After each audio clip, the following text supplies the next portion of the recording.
In the pouring rain, Jiang Yin was pushed out of the Jiang family mansion, falling to the ground. In the entrance hall, elegantly dressed men and women wore mocking expressions, collectively accusing Jiang Yin. She wasn't the Jiang family's young lady at all, but rather an illegitimate child. Everyone joined in, demanding Jiang Yin be driven out of the Jiang family. Suddenly, Jiang Yin felt a headache. In her mind, a completely different set of unfamiliar memories suddenly emerged. Jiang Yin was surprised. Was she the Jiang family's young lady? She tried to recall carefully. She only remembered being diagnosed one day that she would soon become completely blind. Devastated, she walked on the street with her diagnosis report. Suddenly, a car came speeding by, and after a sharp braking sound, she lost consciousness. That was the last scene in her memory. Before she could think further, inside the Jiang mansion, the old master suddenly collapsed, calling for an ambulance. Then Jiang Xiaoming rushed to the door. She slapped Jiang Yin hard across the face. Jiang Xiaoming accused Jiang Yin of causing grandfather's heart attack. Just as she finished speaking, a thud came from behind. Someone screamed that Madame Jiang had jumped to her death. Jiang Yin muttered this name in shock.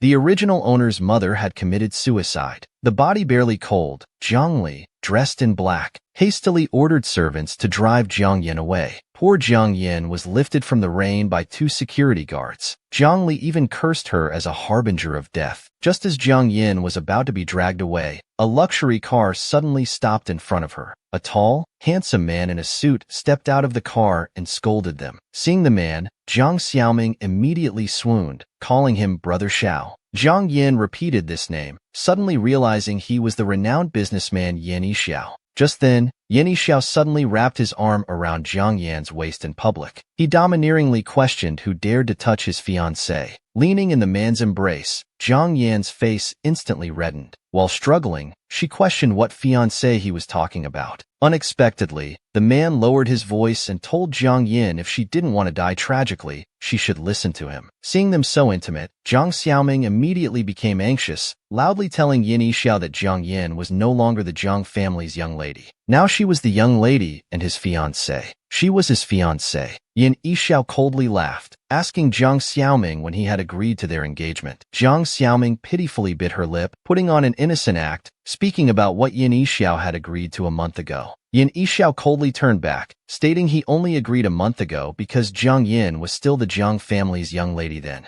Then Yin Yixiao wrapped his arm around Jiang Yin and got in the car. The car drove away without mercy. Jiang Xiaoming anxiously ran to her mother Jiang Li, asking what to do. Jiang Yin gritted her teeth in anger. She told her daughter that although they hadn't expected Jiang Yin to escape, there were other ways. Meanwhile, just entering the Yin residence, Yin Yixiao pushed Jiang Yin into the bathroom, telling her to clean herself up before they talk. Standing under the shower, Jiang Yin reflected on tonight's events while being washed by hot water. Jiang Yin thought about her past life. In her previous life, she was taken as a disciple by a strange old man at age 5. She became a female disciple of the mystical arts and gained the celestial eye. Through the celestial eye, she could see a person's past and future. These Feng Shui abilities were revered in her previous life. Unexpectedly in this life, she became an unfortunate young lady who was about to be framed by a mistress and her daughter. Though unfortunate, as long as she still had the celestial eye, she believed she could deal with the mistress and daughter using her Feng Shui skills. While thinking this, Jiang Yin finished her bath, wrapped in a towel, just walking out of the bathroom. She saw Yin Yixiao in his suit, casually leaning on the sofa reading documents. Jiang Yin froze, asking why he was here. Unexpectedly, he threw the documents in his hand in front of her. It was a prenuptial agreement. He coldly ordered Jiang Yin to come sign it. Jiang Yin stated directly that she didn't want to marry him. Yin Yixiao let out a displeased cold snort, telling Jiang Yin he saved her tonight. Yin Yixiao stepped closer, pinning Jiang Yin against the wall within his arms. He coldly ordered her to obediently sign.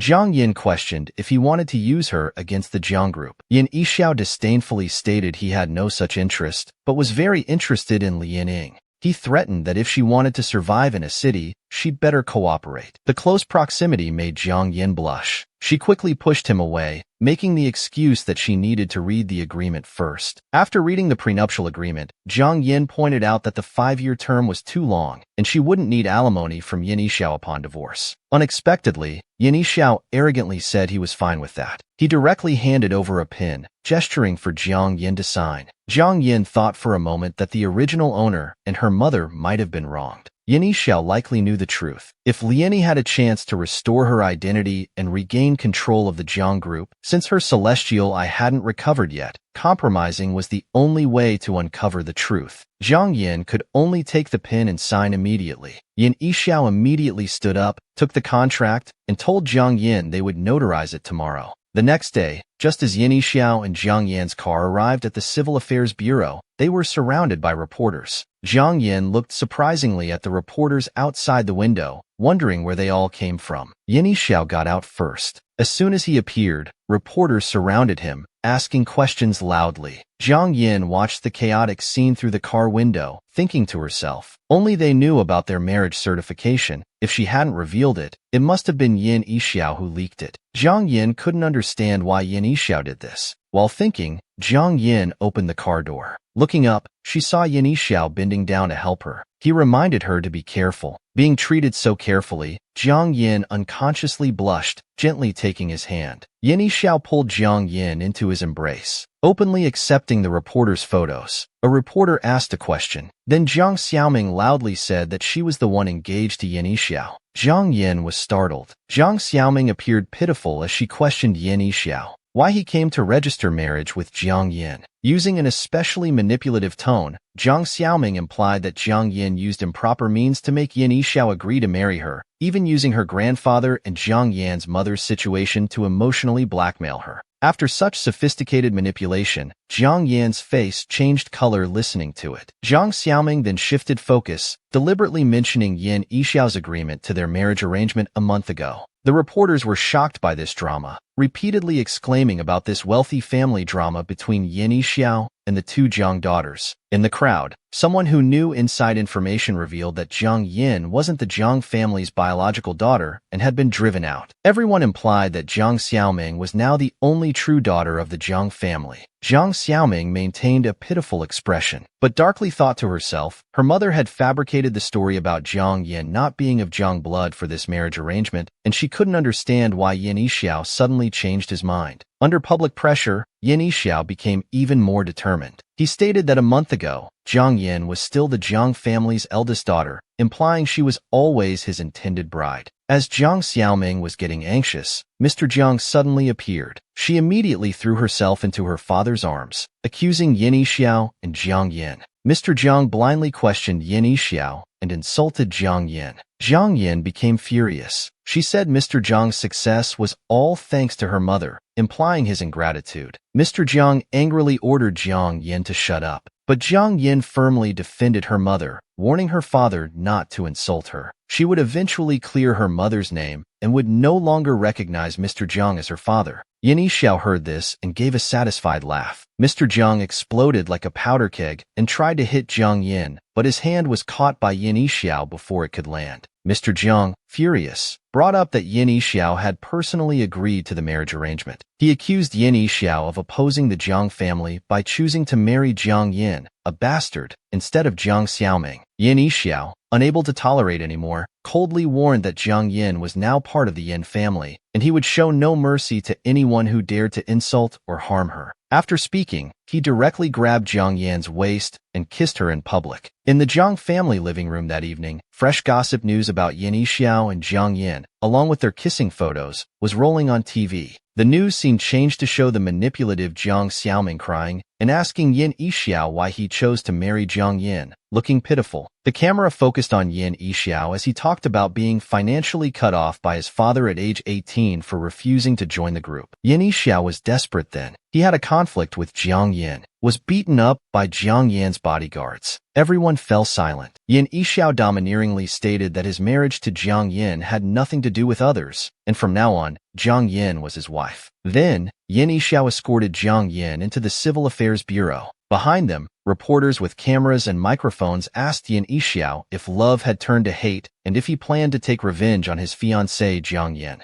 At this point in the news, Jiang Xiaoming suddenly turned it off. She threw the remote control, saying she couldn't swallow this insult. Jiang Li gave a sinister smile, saying she had already arranged everything. A phone ring suddenly sounded. Answering the call, the person on the other end mockingly asked if Jiang Yin was now Mrs. Yin. They threateningly asked if Jiang Yin had forgotten something. Jiang Yin was confused. The caller stated they had Jiang Yin's mother's remains in their possession. Jiang Yin's expression turned cold as she asked what they wanted. The caller arrogantly demanded 30 million in cash at Maple Bridge in 3 days to return her mother's remains. Looking at her phone, Jiang Yin instantly realized this must be a scheme by her stepmother and stepsister. She rushed downstairs but couldn't find Yin Yixiao. She asked Mrs. Chen, the housekeeper, if she had Yin Yixiao's phone number. Mrs. Chen respectfully replied that Yin Yixiao disliked being disturbed, so few people knew his number. Unable to contact Yin Yixiao, Jiang Yin had to think of another way. Jiang Yin asked Mrs. Chen if she had 3 ancient bronze coins. Mrs. Chen said while she didn't have any, they might be in Yin Yixiao's study on the 3rd floor. Hearing 3rd floor, Jiang Yin immediately remembered. Yin Yixiao had warned her on the first day not to go to the 3rd floor, but for her mother's remains, Jiang Yin couldn't care less and rushed up to the 3rd floor. Pushing open the study door, she saw it was exceptionally clean inside. Without time to look closely, she rushed to the desk to search. Accidentally pulling open a drawer, she actually found a string of bronze coins. Jiang Yin picked them up and instantly beamed with joy.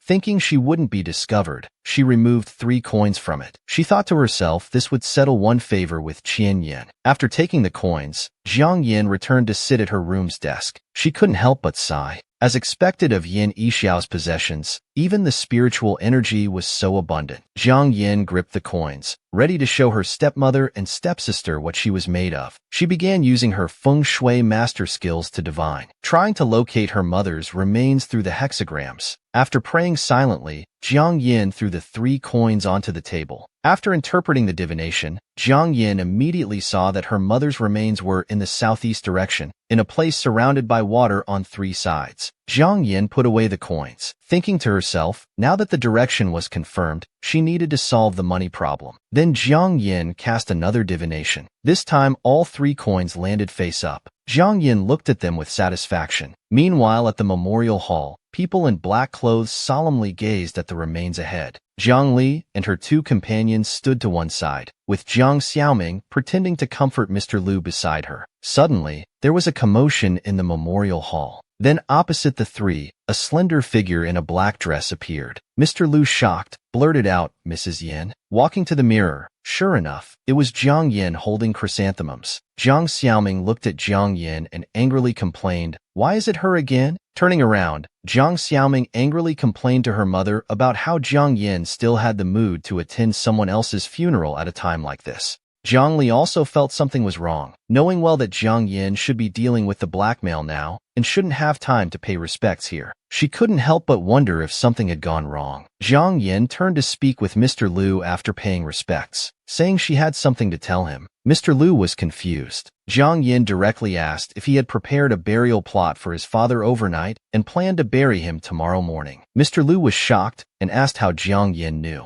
Jiang Yin earnestly advised him not to bury his father in that plot, or there would be endless troubles. Mr. Lu was even more shocked. He angrily questioned Jiang Yin. Jiang Yin stated directly that if he insisted on burying his father in that plot, the Lu family would face misfortune. Jiang Xiaoming seized the opportunity, immediately rushing forward to say Jiang Yin was talking nonsense and was mentally ill. Jiang Li also maliciously implied that Jiang Yin knew nothing about Feng Shui and went on about Confucianism. The premium plot bought for 5 million wouldn't bring misfortune. Mr. Lu immediately wanted to ask Jiang Yin to leave. Jiang Yin remained calm, only asking Mr. Lu if he could take responsibility if something went wrong. Jiang Xiaoming stirred things up by suggesting Jiang Yin was cursing Mr. Lu while clinging to his arm. Mr. Lu angrily questioned whether this illegitimate nobody was tired of living, coming to cause trouble. She carelessly left a final message that if something happened to Mr. Lu's family, they could seek her help to resolve it. Mr. Lu showed no gratitude and became angrier, pointing at Jiang Yin, saying she was deliberately cursing the Lu family. He rudely called people over to drive Jiang Yin out.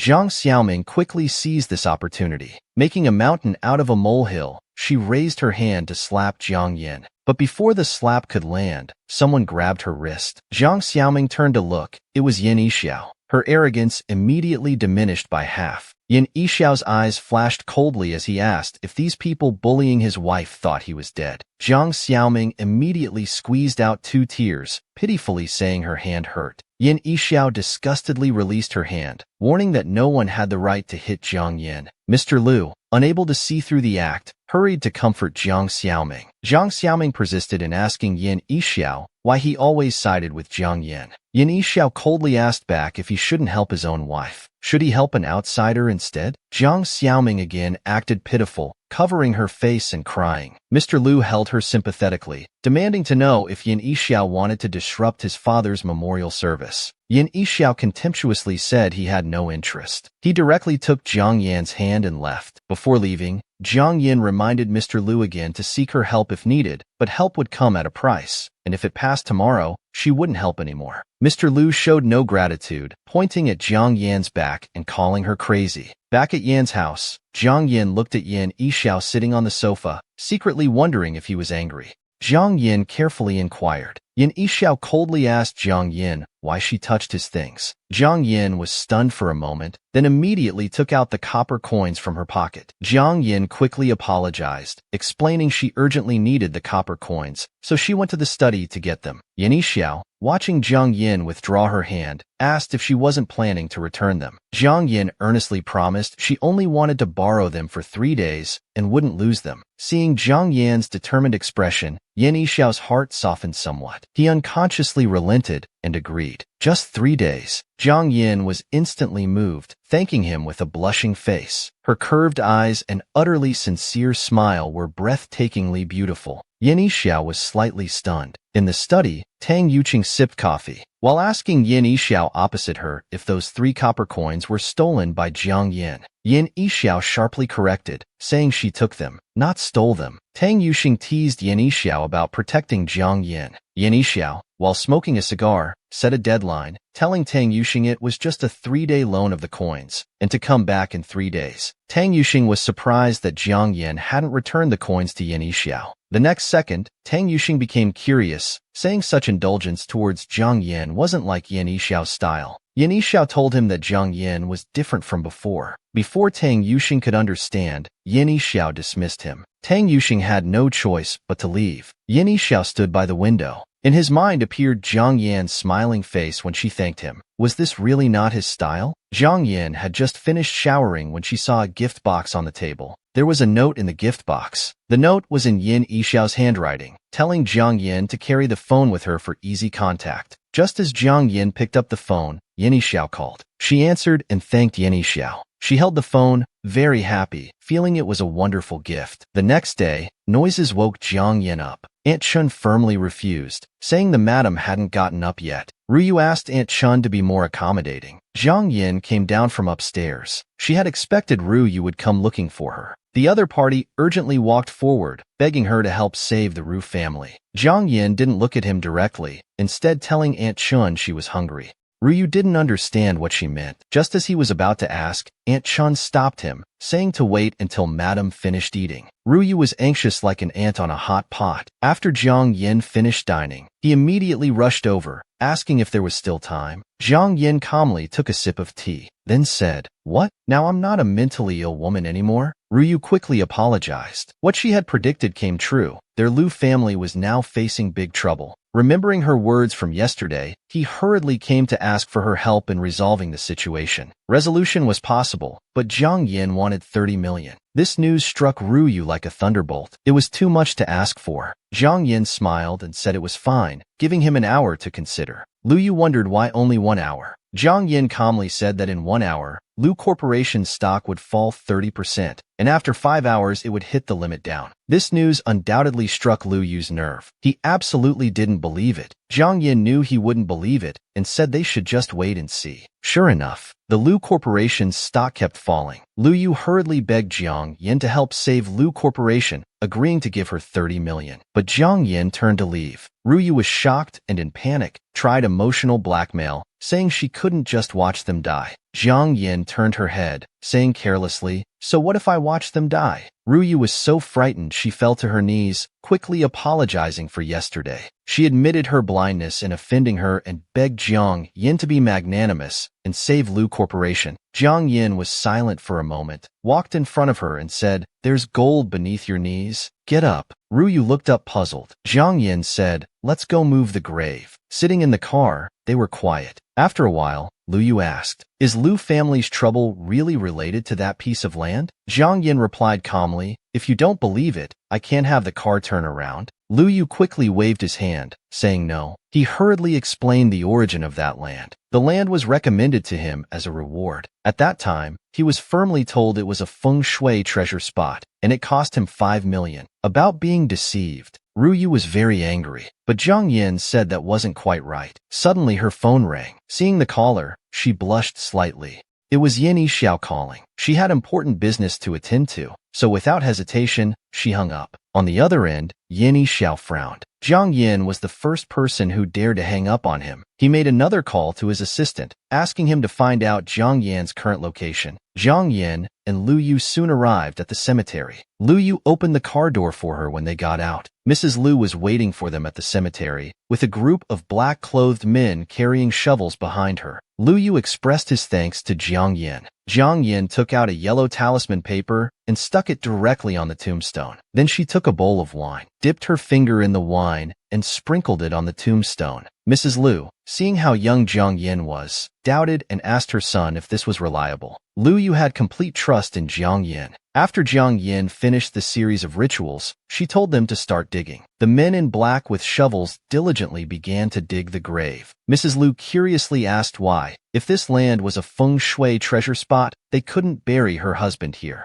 Jiang Yin then explained that this land was indeed originally a Feng Shui treasure spot. The dragon's position was excellent. Facing south from the north, it was the king's position. 2 hills on both sides were Yin, reflecting each other, a very auspicious location. Unfortunately, 30 years ago, there was a series of murders here. The blood of the wronged entered the soil, completely changing the feng shui of this land. Lu Yu looked terrified. He was very anxious about the Lu family's situation. Now that the grave had been moved, he wondered when the Lu family's situation would improve. Jiang Yin didn't say much, just told them to wait. Mrs. Lu still didn't quite trust Jiang Yin. She worried what would happen if their situation didn't improve after all this trouble. Just then, the secretary came over with a joyful face, telling them the good news that the stock was rising again. Lu Yu was very happy. Mrs. Lu was equally shocked at how quickly the stock had recovered. Lu Yu hurriedly thanked Jiang Yin, acknowledging that money paid leads to trouble solved. He also advised her not to pretend to know things she didn't, to avoid embarrassment. Mrs. Lu, who hadn't believed in Jiang Yin earlier, lowered her head in guilt upon hearing this. Lu Yu offered to take Jiang Yin back, saying this incident had made them friends through adversity. Yin Yixiao walked over at this moment and told him to continue calling her Mrs. Yin.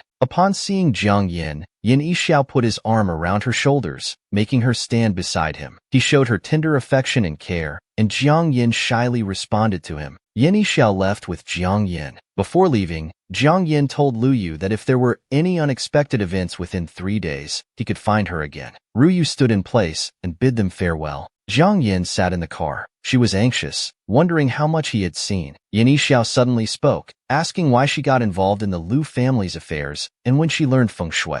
Jiang Yin nervously explained that she had received a strange phone call demanding 30 million within 3 days to exchange for her mother's remains at Fenglin Bridge. She approached the Lu family for the money. Yin Yixiao found it strange why she didn't come to him. Jiang Yin innocently said she probably didn't have the position to ask Yin Yixiao for help. Yin Yixiao murmured, "Position." He suddenly cornered her against the car, trapping her in the small space between his arms. Jiang Yin blushed and asked what he was doing. Yin Yixiao played with a strand of her hair. "You're Mrs. Yin. Legally, you have absolute position and right to ask me for money." Unexpectedly, Jiang Yin didn't fall for the romance and pushed him away. She said it wasn't necessary, she could handle it herself. Yin Yixiao just smiled faintly and told Jiang Yin, as his wife, she could ask for his help with anything. Jiang Yin didn't know how to deal with this version of Yin Yixiao, and immediately said she wanted to get off ahead. Yin Yixiao told the driver to stop ahead. Jiang Yin got off as she wished. After making sure Yin Yixiao had left, she was ready to do what needed to be done. Jiang Yin arrived at the agreed location with the money. A group of armed men questioned who she was. Jiang Yin calmly replied that she had brought the 30 million they wanted. It was time to return her mother's body to her. Two men sneered, "You're quite brave to come alone."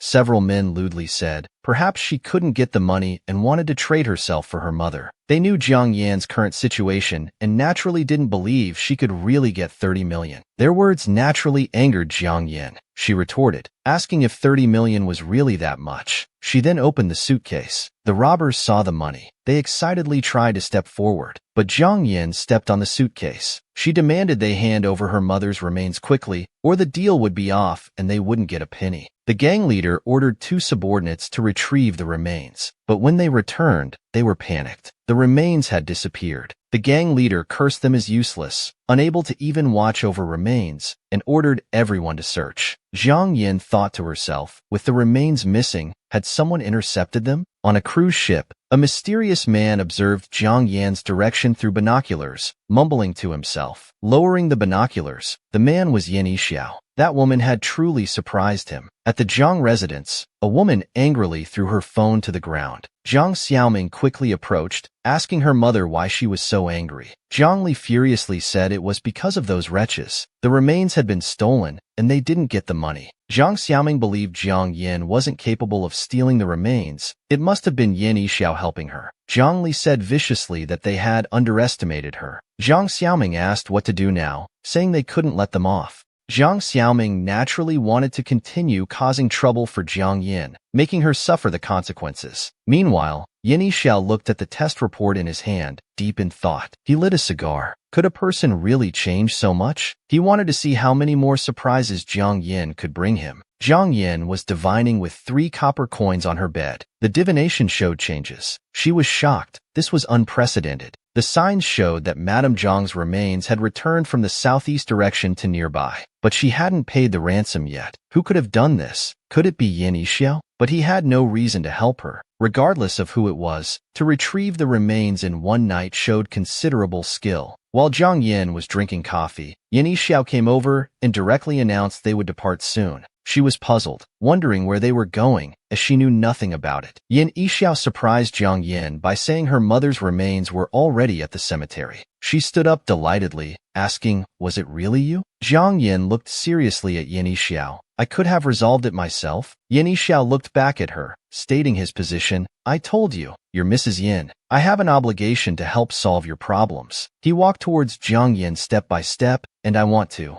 Jiang Yin was too moved by Yin Yixiao to speak. After a while, she finally managed to say, "Yin Yixiao," and stepped back. "Go change after you finish eating. Don't keep mom waiting." Touching her blushing face, Jiang Yin wanted to thank him for everything, but his tone was too annoying. She really wanted to hit him. Jiang Yin was somewhat puffed up with anger. Her cheeks were puffed out in the pouring rain. Her mother was finally laid to rest. Yellow flowers were placed in front of her tombstone. Her cousin came forward to comfort her, telling her to control her grief. At that moment, everyone turned to look behind them, surprised to see her there, dressed like that. Jiang Yin turned around to see Jiang Li and Jiang Xiaoming. Jiang Li wore a sexy red outfit, while Jiang Xiaoming was dressed elegantly in a pink dress. Jiang Yin asked Jiang Li why she came and brought reporters. Jiang Li responded by calling over a group of bodyguards. She threatened to dig up Jiang Yan's mother's grave, calling her a wretch. Jiang Yan's cousin tried to stop them. Yin Yixiao's bodyguards were ready to act, but he told them to stay put. He wanted to see how Jiang Yin would handle this situation. Jiang Yin rebuked Jiang Li for trying to steal the remains in front of the media. She smugly laughed, saying Mrs. Jiang had an affair and bore a child, but since she married into the Jiang family, she was still considered family even in death. Jiang Yin asked shocked, did they want to bury her mother in the Jiang family tomb? Jiang Li's expression turned venomous, saying a wretch like Mrs. Jiang didn't deserve to be in the Jiang family tomb. Burying her in any wild land would be merciful enough. Hearing this, Jiang Yan's cousin became furious and was about to strike Jiang Li. Jiang Li challenged him, asking if he dared to hit her in front of reporters. Jiang Yan's cousin hesitated, as Jiang Li was laughing triumphantly like a victor. Slap! Jiang Yan's hand landed squarely on her face. Jiang Yan, furious, stared at Zhongli, saying, "If he won't dare, I will." Zhongli was incredulous. When she tried to hit back, she saw Yin Yixiao's menacing glare. Zhongli thought bitterly that having Yin Yixiao wouldn't stop her from dealing with Zhang Yin. She directed her men to hurry up and dig out that wretch. She wanted to deny her peace even in death. Zhang Yin stood alone in front of the group, declaring that while she was there, no one would touch her mother's remains. Zhongli scoffed, asking who she thought she was, and ordered her men to raise their shovels and continue digging. Zhang Yan's cousin rushed forward to stop the men in black, but they knocked him down and continued digging. There was no reasoning with these people. Zhang Yan was furious. As she stepped on the ground, a wind slowly began to rise. The more she walked forward, the more fierce the ghostly wind became. Seeing this scene, Yin Yixiao's pupils trembled. Zhang Yin never failed to surprise him. Zhang Li and Zhang Xiaoming huddled together in fear. The wind also knocked down the reporters and their cameras. Though terrified, Zhang Li remained defiant, claiming Zhang Yin was just playing tricks. Zhang Yin angrily stated they had brought this upon themselves. Suddenly, a purple cloud appeared in the sky. The next second, it condensed into a monster with red eyes and mouth. Zhang Li's face turned dark with fear. Zhang Yin called out Zhang Li's name. She asked if she could hear her mother's resentful, shrill cries calling Zhang Li's name, demanding retribution. Zhang Li screamed in fear, begging the purple shadow not to come closer. She kept crying for help, hoping someone would save her, but the fierce wind raised by the purple shadow swept her into its center. Zhang Xiaoming stood at the edge of the wind circle, calling out, "Mom," but there was no response. After the fierce wind dissipated, Zhang Xiaoming ran to Zhang Li's side. Zhang Li looked extremely disheveled, with 2 scratches across her face. She was genuinely terrified by this ordeal. She didn't even notice Zhang Xiaoming's presence, just sobbing uncontrollably. Zhang Xiaoming hugged her mother beside her. Yin Yixiao showed no sympathy for them, saying they deserved what they got. However, Zhang Yin had exhausted too much magical power and became too weak, causing her to faint. Yin Yixiao quickly caught the unconscious Zhang Yin. He took Zhang Yin home and called for a doctor. Yin Yixiao grabbed the doctor's collar. He demanded to know why she had been unconscious for 2 days. The doctor, not knowing the reason, could only honestly say that all of Zhang Yan's vital signs were normal. Yin Yixiao released his collar and cursed him as useless. He sat beside Zhang Yin, sighing while speaking. Zhang Yin always gave him many surprises, but this time, it was a shock. Yin Yixiao stroked Zhang Yan's face, gently telling her to wake up. Just then, Zhang Yin softly nuzzled against Yin Yixiao's hand, whispering something. He smiled, his eyes full of affection. He naturally lifted the blanket and lay down beside Zhang Yin. He held her in his arms, of course. His purpose was to keep Zhang Yin warm. Sleeping together, Zhang Yin finally didn't feel cold. In her subconscious, she realized she had fainted after using her magical powers. It seemed her powers hadn't fully recovered since her rebirth. When she hazily opened her eyes, a handsome face appeared before her, looking at her with an ambiguous smile. It was Yin Yixiao who had woken up. Zhang Yin blushed, pulled up the blanket and sat up suddenly, asking, "Why are you in my bed?" Yin Yixiao stroked Zhang Yan's face, saying, "You clung to me, don't you remember?" Zhang Yin naturally couldn't remember what happened while unconscious, feeling embarrassed and not knowing what to say. However, she noticed that while holding Yin Yixiao, not only did she feel warm, but her lost magical power was also recovering. Before she could finish thinking about Yin Yixiao's constitution, his hand naturally rested on her shoulder. He made her lie back down, saying, "It's nighttime, let's sleep more." Zhang Yin didn't refuse. After overusing her magical power, she was still very tired. She nestled in Yin Yixiao's arms and fell asleep. Yin Yixiao was reading a newspaper downstairs. Zhang Yin came down after getting ready. He stood up and reached out to her, saying, "Let's go to the Ding family."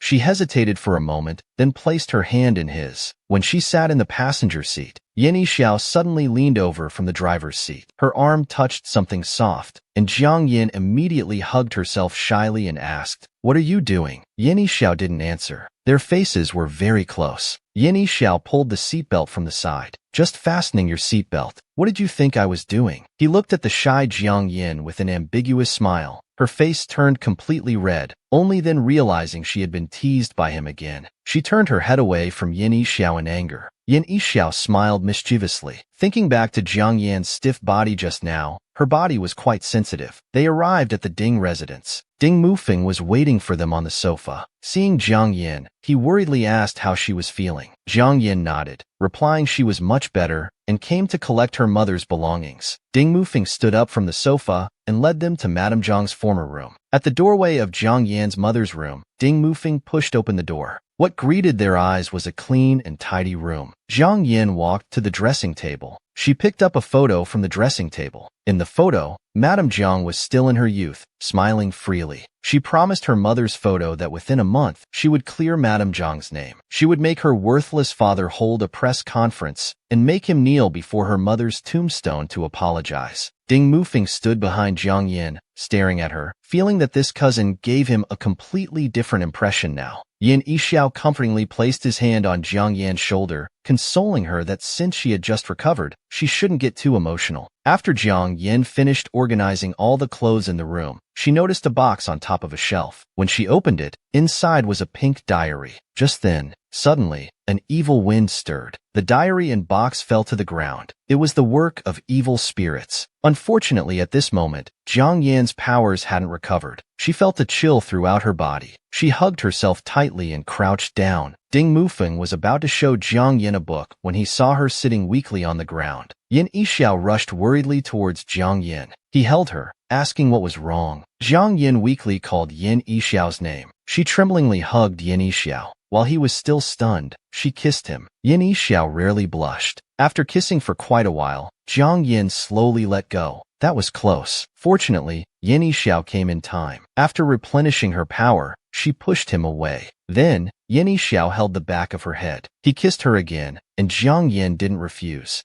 This made her cousin quite embarrassed on the side, and he quickly snuck away. Peeping at others' marital affection would cause a sty in the eye. Their kiss grew more passionate. When Jiang Yan realized she was making some ambiguous sounds, she quickly came to her senses. She pushed Yin Yixiao away. She stammered for a long time, not knowing what to say. Yin Yixiao smiled ambiguously while adjusting his clothes, saying, "Let's go out first." Jiang Yan turned to look at Yin Yixiao's face, secretly thinking that he indeed had a rare pure yang constitution. More contact with him would greatly help restore her powers. Yin Yixiao noticed Jiang Yan staring at him and asked if there was something on his face. Jiang Yan shyly turned away and said no. Yin Yixiao noticed Jiang Yan's small gestures and found her increasingly adorable. Ding Mufeng said grandfather was waiting for them in the room. Grandfather was sitting in his chair drinking tea. He asked concernedly about Jiang Yan's health. Jiang Yan said she was fine now. Grandfather asked if she had seen the DNA report. Jiang Yan hadn't seen it, but she was certain it was the mother and daughter scheme. She wouldn't let them off easily. Grandfather wanted to know Yin Yixiao's thoughts on this matter. Yin Yixiao firmly stated he stood with Jiang Yan.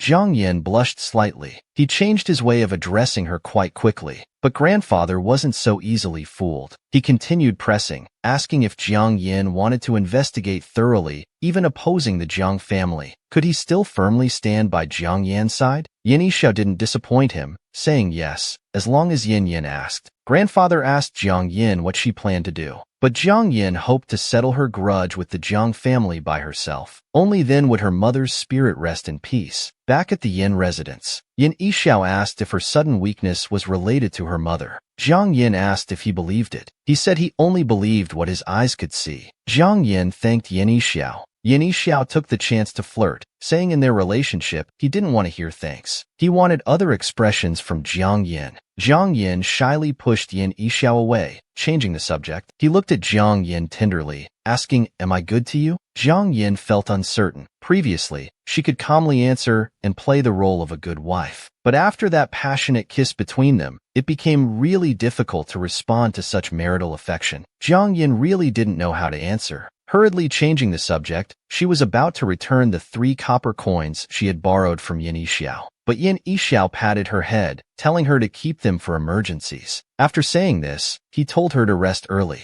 Watching Yin Yixiao's departing figure, Jiang Yin inexplicably blushed. The next day, Jiang Yin took a car to the hospital entrance. The driver told Jiang Yin the information he had gathered. The Jiang family had already ordered not to let her visit old Master Jiang. To guard against her, they had posted many bodyguards. Jiang Yin knew it was Jiang Li's trick. Jiang Yin worried that old Master Jiang would support her and let her return to the Jiang family. The driver asked what to do now. Jiang Yin instructed to return first, but her departing car was still spotted by a man in black. The man in black called Jiang Li. Jiang Li knew she had been there. She didn't need to provoke Jiang Yin, as Jiang Yin came to her doorstep. This was exactly the opportunity she wanted. She immediately instructed the man in black to give Jiang Yin a proper welcome. Jiang Yin's car encountered an accident halfway back, making it impossible to pass for a while. So she got out of the car, planning to walk home. Just as she walked to a park, she was admiring the scenery. A group of thugs came up behind her and started harassing her. Several of them approached, asking Jiang Yin to play with them. Jiang Yin knew that her original self had no other enemies here,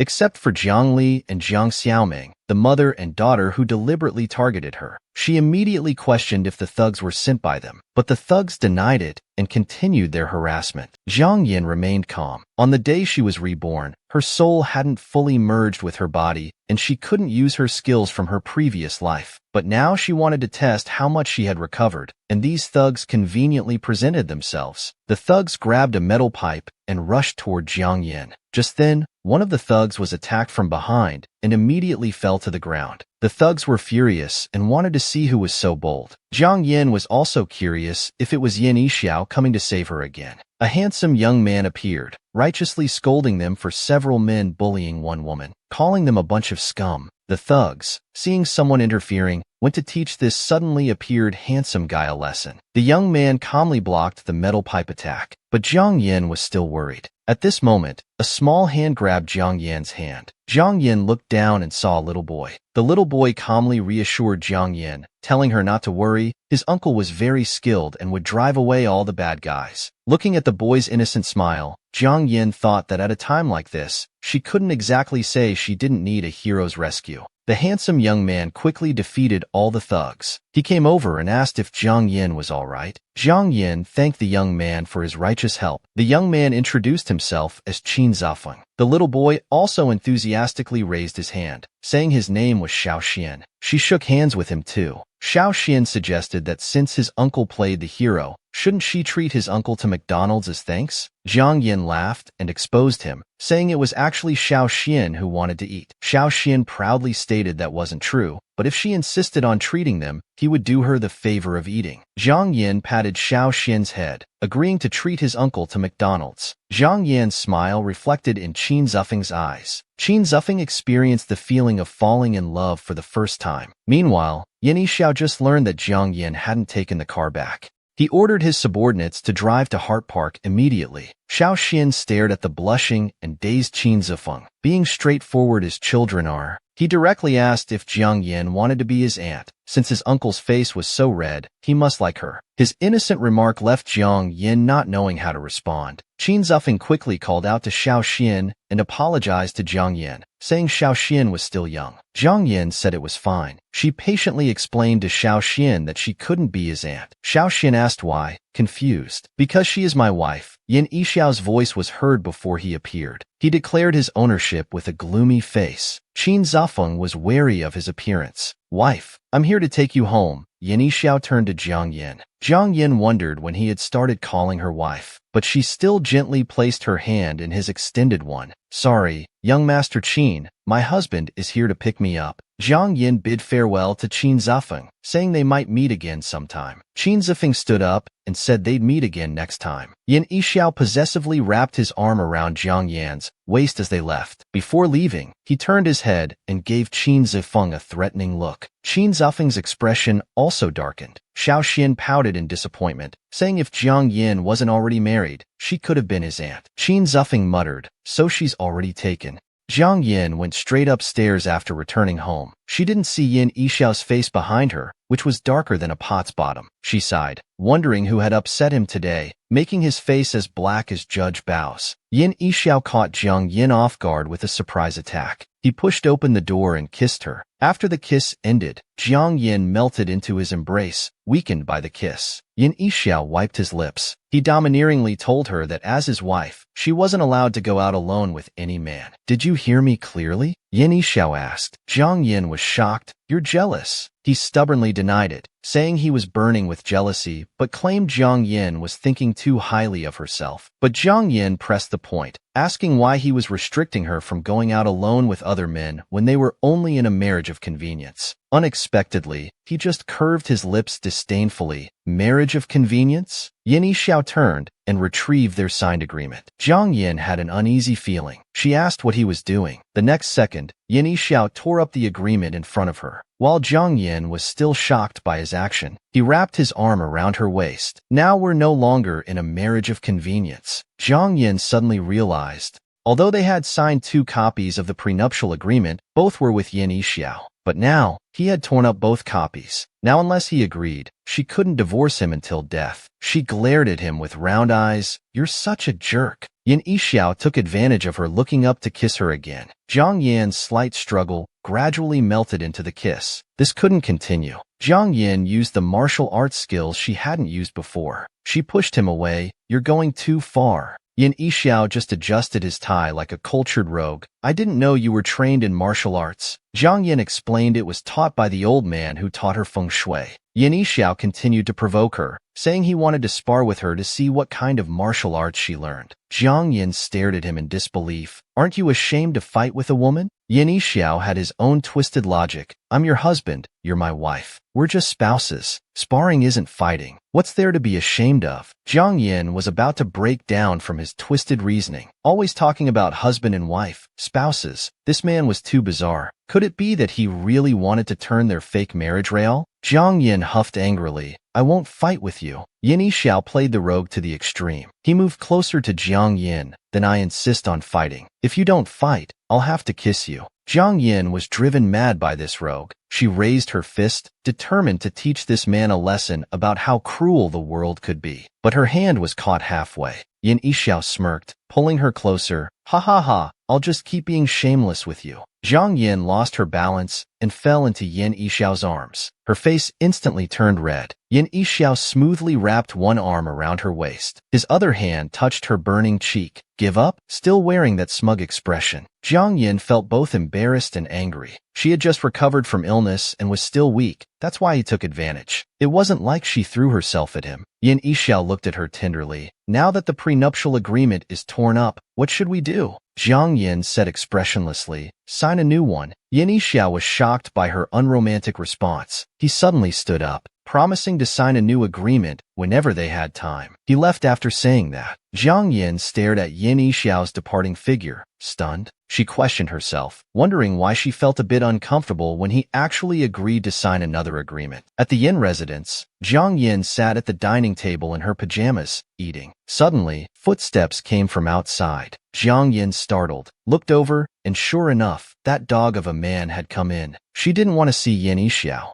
Jiang Yin quickly picked up her bowl and started shoveling food into her mouth. After quickly finishing, she stood up abruptly. Jiang Yin tried to walk towards the door, but as she passed Yin Yixiao, he grabbed her arm and pulled her into his embrace. Jiang Yin's face was buried in Yin Yixiao's chest. She looked up at Yin Yixiao with anger and embarrassment, shouting, "What are you doing?" Seeing Jiang Yin like this, Yin Yixiao's mood improved considerably for some reason. He asked with amusement in his eyes, "Have you been avoiding me these past 2 days because of the agreement?" Jiang Yin turned her reddened face away, refusing to admit it. Her tsundere demeanor made Yin Yixiao find her extremely adorable. He raised his hand to turn her face back and suddenly leaned in. Jiang Yin shyly closed her eyes. After waiting for a while with nothing happening, she opened one eye to check what was happening. Yin Yixiao mischievously showed her a rice grain on his hand, telling her he was just helping remove it. Why was she so nervous? Hearing this, as if she had overthought things, Jiang Yin became even more embarrassed. Red-faced, she stammered but couldn't say anything. Yin Yixiao chuckled softly, putting the rice grain in his mouth. He smiled wickedly, praising its taste. Jiang Yin froze as if struck by lightning. She was completely confused by Yin Yixiao's bewildering actions. Jiang Yin angrily hit the still grinning Yin Yixiao. As they were playfully fighting, Mrs. Chen walked over, reluctantly interrupting them to announce that Mrs. Xiang had come to visit Jiang Yin. Still blushing, Jiang Yin pushed away the annoying Yin Yixiao and asked Mrs. Chen to tell Mrs. Xiang to wait in the living room. The two women sat face to face in the living room. Mrs. Xiang spoke first, apologizing for her sudden visit. Jiang Yin didn't mind and asked Mrs. Xiang what brought her here. Mrs. Xiang didn't beat around the bush. She explained that she and Mrs. Liu were card-playing friends, and Mrs. Liu had mentioned Jiang Yin was very skilled in Feng Shui. Jiang Yin smiled and told Mrs. Xiang that trust should be complete or not at all. She asked Mrs. Xiang to directly tell her what trouble she was facing. Mrs. Xiang seemed unsure how to express herself, hesitating for a long time. Not wanting to waste more time, Jiang Yin smiled, placed her hand on her chest, and asked Mrs. Xiang for her birth details to do some calculations. Then, Jiang Yin took out 3 copper coins and shook them in her hand. After dropping them on the table, she looked carefully. According to the hexagram, Mrs. Xiang was facing a relationship crisis. Her partner had encountered a love interest and was even considering divorce. Jiang Yin asked if her guess was correct. Mrs. Xiang stood up abruptly. Jiang Yin was right. With a worried face, she asked Jiang Yin what to do. Jiang Yin comforted her, saying not to worry. Mrs. Xiang's problem could be solved, but she would need payment. Hearing this, Mrs. Xiang immediately took out a check for 40,000 without hesitation. Money wasn't an issue as long as the problem could be solved. Jiang Yin refused the large check. She didn't want money this time. Jiang Yin told Mrs. Xiang she wanted to open a feng shui shop, but this business was still unfamiliar in a city, and getting a business license was difficult. She wanted Mrs. Xiang's help with this. Once the feng shui shop was established and her reputation grew, after regaining her abilities, she could stand on her own. Otherwise, after divorcing Yin Yixiao in 5 years, would she really have to rely on his 50 million to live the rest of her life? Mrs. Xiang wiped her tears with a handkerchief. She understood Jiang Yan's meaning and assured her it would be simple for her to arrange. After getting this promise, Jiang Yin was truly happy. She smiled and suggested that if Mrs. Xiang was available, they could go to her house now to set up the feng shui array. Mrs. Xiang was eager to go right away and quickly agreed. Jiang Yin asked her to wait while she changed clothes. Upstairs, she ran into Yin Yixiao, who looked down at her and asked if she was going out. Jiang Yin initially didn't want to respond and planned to just walk past him. Then she heard Yin Yixiao ask about the feng shui shop. Jiang Yin stopped and looked at him. I didn't know Mr. Yin had a habit of eavesdropping. Regardless of Jiang Yan's attitude, Yin Yixiao maintained his smile, using the excuse of caring for his wife. Jiang Yin couldn't argue with that, and had to tell him about her plans to open a feng shui shop. Unexpectedly, Yin Yixiao just said, "Whatever makes you happy," and told her to come back early before leaving. Jiang Yin watched his retreating figure, surprised that he hadn't tried to stop her. A month later, Mrs. Xiang visited Jiang Yin again. Unlike her previous gloomy appearance, this time she was beaming with joy. She praised Jiang Yin for being amazing. Though Jiang Yin knew the situation, she still feigned ignorance and asked. Mrs. Xiang happily told her that her husband had finally broken up with that vixen. Then, she handed Jiang Yin a document. It was what she had promised Jiang Yin. As for the shop, Mrs. Xiang mentioned indirectly, Yin Yixiao had said he really doted on Jiang Yin. Jiang Yin looked puzzled at Mrs. Xiang's bright smile. But Mrs. Xiang didn't plan to tell Jiang Yin, saying to let Yin Yixiao tell her himself. Jiang Yin took the documents, wondering what Yin Yixiao had done. When Yin Yixiao returned, he saw Jiang Yin waiting for him at the door. Unfortunately, she immediately questioned what he had done. Yin Yixiao, hands in his pockets, looked down at her while leaning slightly forward, asking if she had nothing else to say when greeting him at the door. Jiang Yin crossed her arms and asked what he wanted her to say. Yin Yixiao held her waist, suggesting she could call him husband and welcome him home. This teasing made Jiang Yin blush again. She pretended to be angry, saying she was asking about something serious. Yin Yixiao loosened his tie and told her to just follow him. In the car, they arrived at a building. Yin Yixiao asked her how she liked the environment. Actually, Zhang Yin liked it as soon as she saw it. The area was busy and lively, with good feng shui features, perfect for gathering fortune. Yin Yixiao put his arm around Zhang Yan's shoulders. She had guessed he found a shop for her here. He smiled, saying it was meant to be a surprise, but she had figured it out. They walked to a shop where a purple-haired young woman stood at the entrance, respectfully greeting them. Yin Yixiao introduced her as Mrs. Qin's daughter, Chen Xianqian. Zhang Yin couldn't help but praise her thoughtfulness internally, impressed by how thorough she was. Chen Xianqian told them the interior renovation had just finished and was being ventilated. She opened the door for them. Zhang Yin looked at Yin Yixiao, wondering why he started renovating without asking her opinion. Wasn't he afraid she wouldn't like it? Yin Yixiao didn't respond and led her inside. Zhang Yan's mouth fell open in delight when she saw the interior. She ran over to happily touch a table. Yin Yixiao asked if his wife had any complaints. Hearing him call her wife again, Zhang Yin blushed embarrassedly. There was nothing unsatisfactory, except it needed some feng shui treasures. She wanted a bagua mirror. It needed to be arranged according to the original 8 trigrams and the 9-star key, with the bagua master drawn on the back. Could Yin Yixiao get it for her? Since his wife asked, Yin Yixiao promised. He would look for it at the Tang family. If it existed in this world, he would definitely find it. Then Yin Yixiao hugged Zhang Yin, asking if she had any way to show her appreciation. Zhang Yin shouted embarrassedly that it was all his voluntary action. What could she show? But Yin Yixiao didn't care and leaned in to kiss her.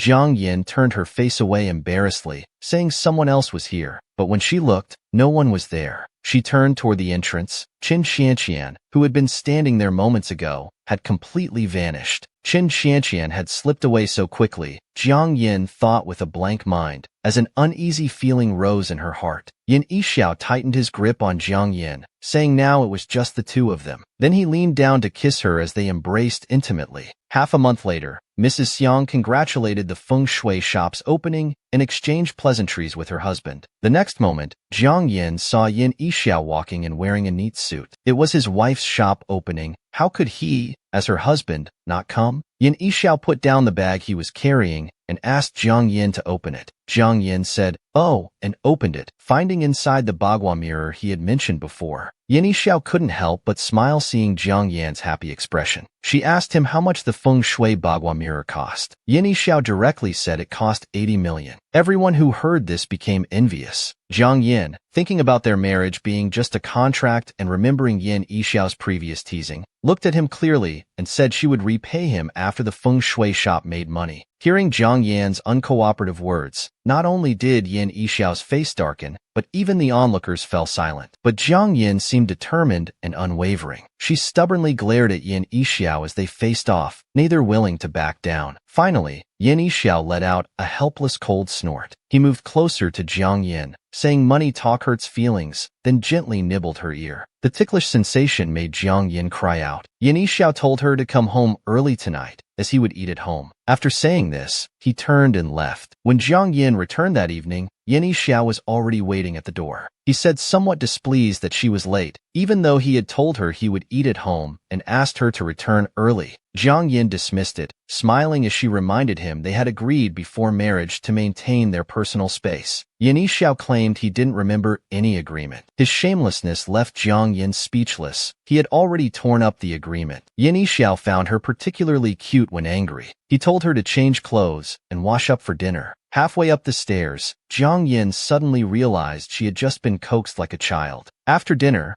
Zhang Yin patted her stomach heading to her bedroom, saying dinner was delicious. Zhang Yin stormed into Yin Yixiao's room, demanding to know where her belongings had been moved. Yin Yixiao told her not to worry, he had just moved all her things here. Besides, sharing a room was a basic duty for married couples. Zhang Yin glared angrily at the shameless Yin Yixiao. This wasn't what he had said at the beginning. but Jiang Yin couldn't find words to refute him. She could only condemn the unreasonable Yin Yixiao with her eyes. Yin Yixiao got up to embrace her, saying domineeringly and wickedly that from now on, they would cultivate their relationship. Jiang Yin pushed him away forcefully, saying he always called her wife, but she wasn't his wife and didn't want to cultivate any relationship with him. Yin Yixiao pulled her back into his arms, chuckling that his wife was good at flattering herself. Jiang Yin didn't want his embrace and angrily demanded he let go. Suddenly noticing Yin Yixiao's strange expression, Jiang Yin followed his gaze downward. Realizing where he was looking, she blushed and screamed, covering her chest, asking what he was looking at. Unexpectedly, Yin Yixiao said it was natural to look at his own wife, then asked if she preferred him looking at other women instead.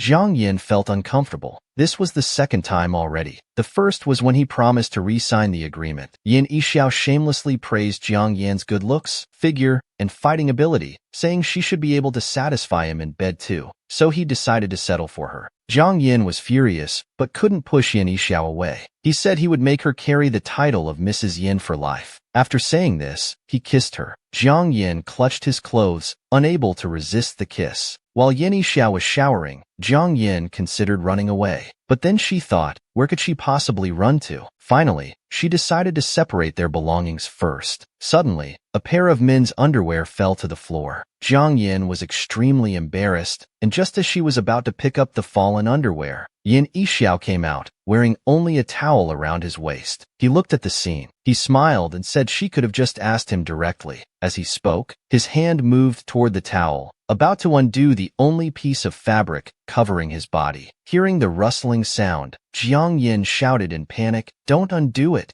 She rushed to take a shower. Hearing the bathroom door slam shut, Yin Yixiao laughed, thinking if he really wanted to, could Jiang Yin really escape? Inside the bathroom, Jiang Yin's heart wouldn't stop pounding. She had really gotten herself into big trouble. For a Feng Shui master, people they can't read at first glance are either their relatives or their strongest rivals. Yin Yixiao was someone Jiang Yin couldn't read. Now, trying to escape from Yin Yixiao's grasp seemed as difficult as climbing to heaven. Jiang Yin took off her clothes and sat in the bathtub, sighing, thinking she could only take things one step at a time. The night lights of City A shone brightly. When Jiang Yin was almost done and ready to get dressed, she realized she had forgotten to bring clothes in. Would she have to go out like this? While Jiang Yin was hesitating, there was a knock on the bathroom door. She cautiously asked what he wanted. Yin Yixiao said she seemed to have forgotten her sleepwear, so he brought her one. He told her to just reach out her hand to take it, promising he'd keep his eyes closed. In her desperate situation, Jiang Yin had no choice. She reminded Yin Yixiao again not to open his eyes. After getting his confirmation, Jiang Yin opened the bathroom door halfway.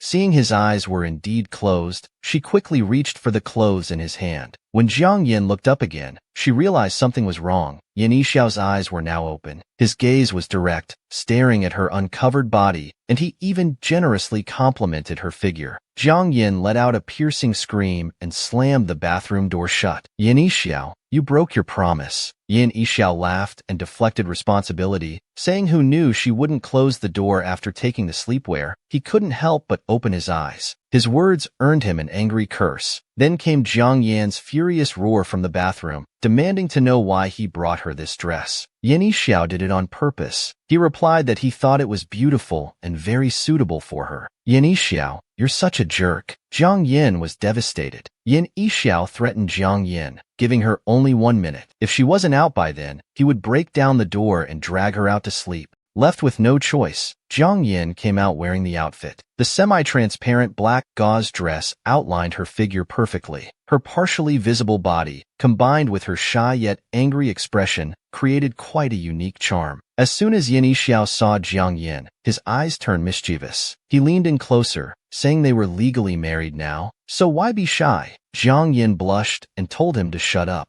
The next second, Yin Yixiao picked her up by the waist. Startled by the weightlessness, Jiang Yin demanded to know what he was doing. Looking at the woman in his arms, Yin Yixiao smiled in a way that made Jiang Yan's hair stand on end. He said, to do what legal couples should do. Jiang Yin and Yin Yixiao sat face to face at the long table, eating breakfast. Aunt Chen brought a bowl of red date bird's nest soup, saying Jiang Yin must be tired from last night, and this soup was perfect for replenishing energy and blood. When Aunt Chen mentioned last night, her thoughts thoughts drifted back. Last night, after being carried by Yin Yixiao, she was thrown onto the bed. Although the bed was soft, the impact was still quite strong. Before she could react, Yin Yixiao had pressed down on top of her. Jiang Yin angrily told him to sleep on the other side. Her reaction made Yin Yixiao break a sweat, asking if she was still inexperienced. Jiang Yin's face never returned to its normal temperature. Being with Yin Yixiao always left her wavering between shyness and anger. She stuttered several US before finally managing to curse him as shameless. Yin Yixiao moved closer to her, their breaths mingling. In a low, husky voice, he said he wanted his wife. Shameless. At that moment, Jiang Yin noticed Yin Yixiao's eyes suddenly changed color, emitting a bright golden light. Jiang Yin looked at him in surprise. After her reaction,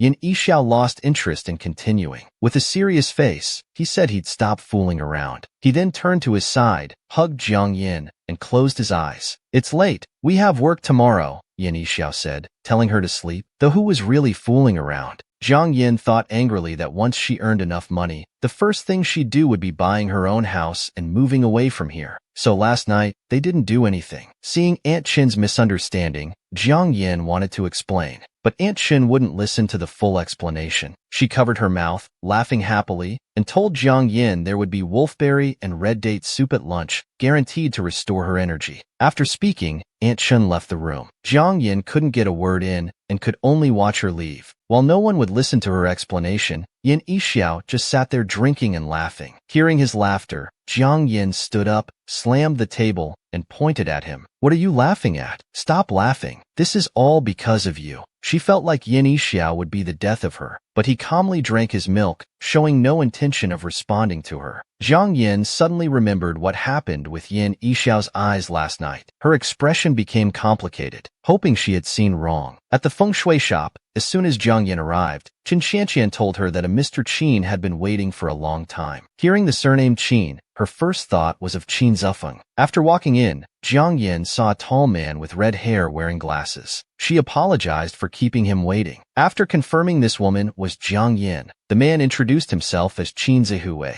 Jiang Yin extended her hand, but he didn't shake it. She awkwardly withdrew it. It turned out Qin Zihui was Xin's father. Qin Zihui's attitude was cold. He wanted Jiang Yin to help him with something, promising that money wouldn't be an issue if she succeeded. Seeing Qin Zihui was straightforward, Jiang Yin asked him to explain the problem first. Qin Zihui explained it was about Xin's mother. After giving birth to Xin, his wife developed mental problems. Even after seeing countless medical experts worldwide, there had been no improvement. He glanced sideways, his eyes somewhat contemptuous. He'd heard Jiang Yin was good at solving problems. Although he didn't believe in supernatural things, Qin Zefeng had recommended her, so he decided to try his luck. He wondered if Jiang Yin could solve his problem. Qin Zihui brought Jiang Yin to a large building. His wife was staying in this nursing home with professional medical staff. Qin Zihui continued, saying his wife started showing symptoms about 2 months after Xin was born. He was willing to try any method that might cure his wife. Jiang Yin smiled and accepted the case. Although Qin Zihui didn't believe in her abilities, she admired his deep love for his wife. Qin Zihui nodded and invited Jiang Yin inside. Opening the door revealed a room full of flowers and plants. His wife sat in front, playing with some flowers, with a medical attendant closely watching her. Qin Zihui's cold demeanor changed to gentleness as he called out,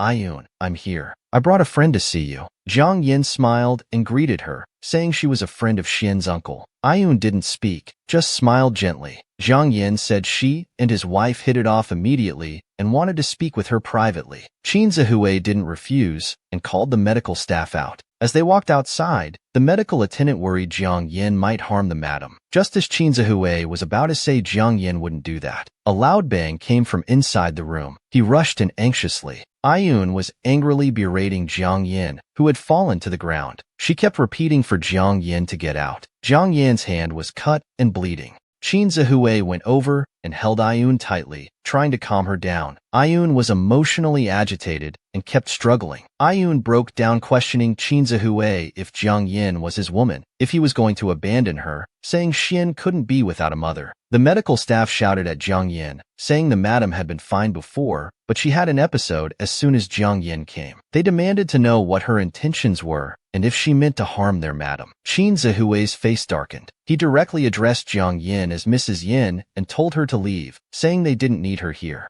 Jiang Yin picked up her bag, stood up, and said she would visit Mr. Qin at his residence another day. Back at the Yin residence, Yin Yixiao saw her sighing heavily. He was about to tease her when he noticed her injured hand. She was too tired today to waste energy arguing with him. Yin Yixiao strode forward and grabbed her hand, asking who had hurt her. When Yin Yixiao got angry, his eyes changed color again. He released her hand, saying he would find out even if she wouldn't tell him. He turned around. He took out his phone and called someone, asking them to investigate a person. She couldn't let Yin Yixiao know that Mrs. Qin had hurt her. In her urgency, she seriously called out Yin Yixiao's full name, saying she didn't want him to investigate. But Yin Yixiao remained unmoved, his back turned to her. Left with no choice, Jiang Yin clutched her hand and shouted that it hurt, asking Yin Yixiao to help apply medicine. But Yin Yixiao didn't respond, making her feel awkward. Just as the person on the phone asked who to investigate, he hung up. Yin Yixiao put away his phone. Chen Zhuolian took Jiang Yin upstairs to apply medicine. With a dark face, he said if she didn't want to make him angry, she shouldn't speak. Jiang Yin felt extremely wronged. Yin Yixiao gently applied medicine, knowing without being told that it must be because of a case from her Feng Shui shop. Jiang Yin defended herself, saying she wasn't made of glass and this small injury was nothing. Thinking about how she had suffered worse injuries in her past life, Yin Yixiao frowned, his tone growing heavier. He said regardless of what she was before, now she was Jiang Yin, his wife, and because of that, he wouldn't allow anyone to harm her. Jiang Yin felt a strange sensation in her heart, a bit of happiness rising. Yin Yixiao knew asking Jiang Yin to close the Feng Shui shop wasn't practical, so he said he'd give her another chance, but she must take good care of herself. He would secretly arrange people to protect her. If she still got hurt despite this, the Feng Shui shop must be closed. Hearing this, Jiang Yin pulled back her hand and shouted, "Impossible." Once again, they reached an impasse. But Yin Yixiao just wanted her to protect herself well. She didn't need to bear everything alone. Jiang Yin softened her voice and said she would take good care of herself. "Just don't make me worry when I'm not around," Yin Yixiao said, patting her head. He would be going abroad for half a month. Just as Jiang Yin was feeling happy, her cheek was pinched. Heartless person. Yin Yixiao kissed her forehead, saying he'd be back soon. They continued their loving exchange for a while, and finally Yin Yixiao asked her to see him off at the airport tomorrow. After telling Jiang Yin to rest early, he left. This time, Jiang Yin was absolutely certain. Just now downstairs, Yin Yixiao's eyes had truly transformed into those of a beast. At the airport, Yin Yixiao's group attracted everyone's attention when they appeared. Many women screamed excitedly.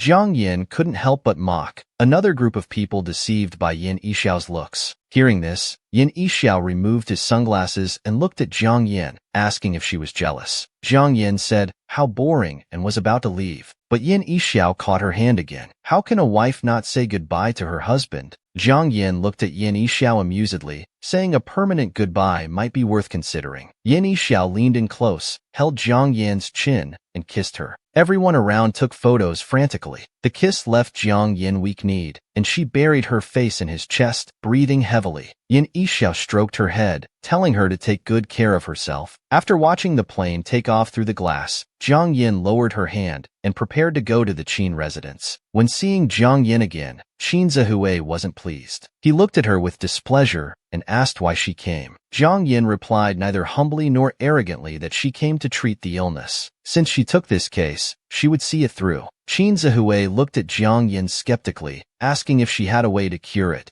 Jiang Yin explained that if she could build trust with Mrs. Qin through Xian, she could use hypnosis to uncover the secrets buried deep in Mrs. Qin's heart. This way, with targeted treatment, Mrs. Qin's condition would naturally improve. This was something Qin Zihue didn't know. Could his wife have emotional trauma? Jiang Yin nodded and explained that during their last meeting, Mrs. Qin had an episode because she suggested returning to the Qin family. Therefore, she thought Mrs. Qin's emotional trauma might be related to the Qin family. But Qin Zihue immediately denied this. His father was rarely home, and his grandfather took great care of Ayun. Since the day Ayun married into their family, the Qins had never mistreated her. Even if she had emotional trauma, it couldn't be related to returning to the Qin family. However, the specific cause of the illness would only be known after hypnosis. It just depended on whether Qin Zihue was willing or wanted to know. Faced with Jiang Yan's gaze, he couldn't help but avoid it. At this moment, there was a call from outside, and Qin Zafeng walked in. Jiang Yin waved her hand to greet him. Qin Zihue asked Qin Zafeng to take Jiang Yin home, and told Jiang Yin he would consider what they just discussed. Jiang Yin didn't linger and said goodbye. Qin Zafeng asked where she wanted to go, saying he would take her there. After sitting in the car, Jiang Yin started feeling drowsy. When they were almost at the destination, Qin Zafeng poked Jiang Yan's cheek. Hearing Jiang Yan's soft groan, his face became somewhat hot. Qin Zafeng gently pushed Jiang Yan's shoulder to wake her up. Jiang Yin rubbed her eyes, asking if they had arrived. She had fallen asleep. How embarrassing. Qin Zafeng smiled gently and said he should be the one apologizing. He should have let Jiang Yin sleep longer. Suddenly, Jiang Yan's phone rang.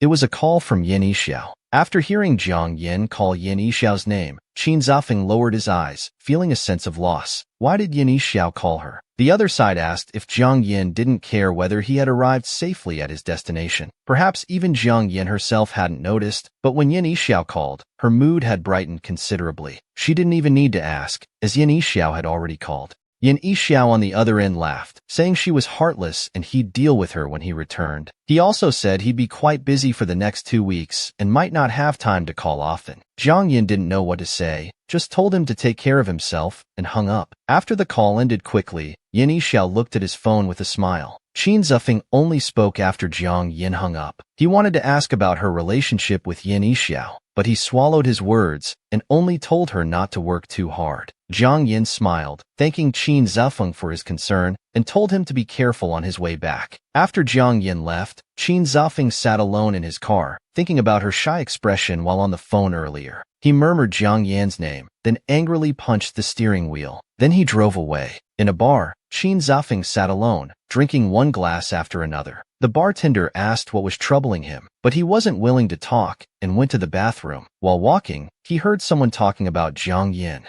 Jiang Yin? She's nothing. Qin Zafeng frowned and looked through the door crack. Several women were gathered together drinking and chatting. Qin Zafeng immediately recognized one of them as Jiang Xiaoming. Outside was crowded and noisy, but Qin Zafeng stood there by the door, becoming an eavesdropper. He listened to the women's conversation. Jiang Xiaoming seemed somewhat drunk, holding her glass and complaining loudly, shouting that Jiang Yin was nothing. Her dislike for Jiang Yin was obvious. She had even slapped Jiang Yin before, and back then, Jiang Yin didn't dare fight back. A girl beside her laughed, saying Jiang Xiaoming was still reminiscing about her past glory. Now Jiang Yin was the Yin family's young mistress with Yin Yixiao backing her up. She also mocked Jiang Xiaoming, asking if she still wanted to hit Jiang Yin now. Hearing this, Jiang Xiaoming became agitated. What do you know? You all really think that little slut has won Yin Yixiao's heart? It's all nonsense. It's all fake. Jiang Xiaoming told them that Jiang Yin and Yin Yixiao had never shared a room, and Yin Yixiao never truly wanted to marry her. Qin Zafeng, eavesdropping outside, was extremely surprised. The girl who spoke earlier also covered her mouth in shock. No way. How could Yin Yixiao not touch his own wife? Jiang Xiaoming was extremely pleased. She laughed and said she'd tell them a secret. Jiang Xiaoming leaned in close and said Yin Yixiao had always slept in separate rooms from Jiang Yin, and his previous trip abroad wasn't really for business. The women inside all exclaimed. This was explosive news. Qin Zafeng turned and left immediately. He hadn't expected this to be the reason for Yin Yixiao's trip abroad. Everything Jiang Xiaoming said today might soon be sold to gossip media. He should warn them, but then he thought it might not be bad if it was reported. So Jiang Yin and Yin Yixiao's relationship was still pure after all. Qin Zafeng and Qin Zihue stood at the sanitarium. Outside the hospital, Qin Zhenfeng comforted his older brother, telling him not to worry and to trust in Jiang Yan's abilities. Soon after, Jiang Yin came out. Upon seeing her, Qin Zihue anxiously stepped forward to ask about his wife's condition. Jiang Yin told him not to worry.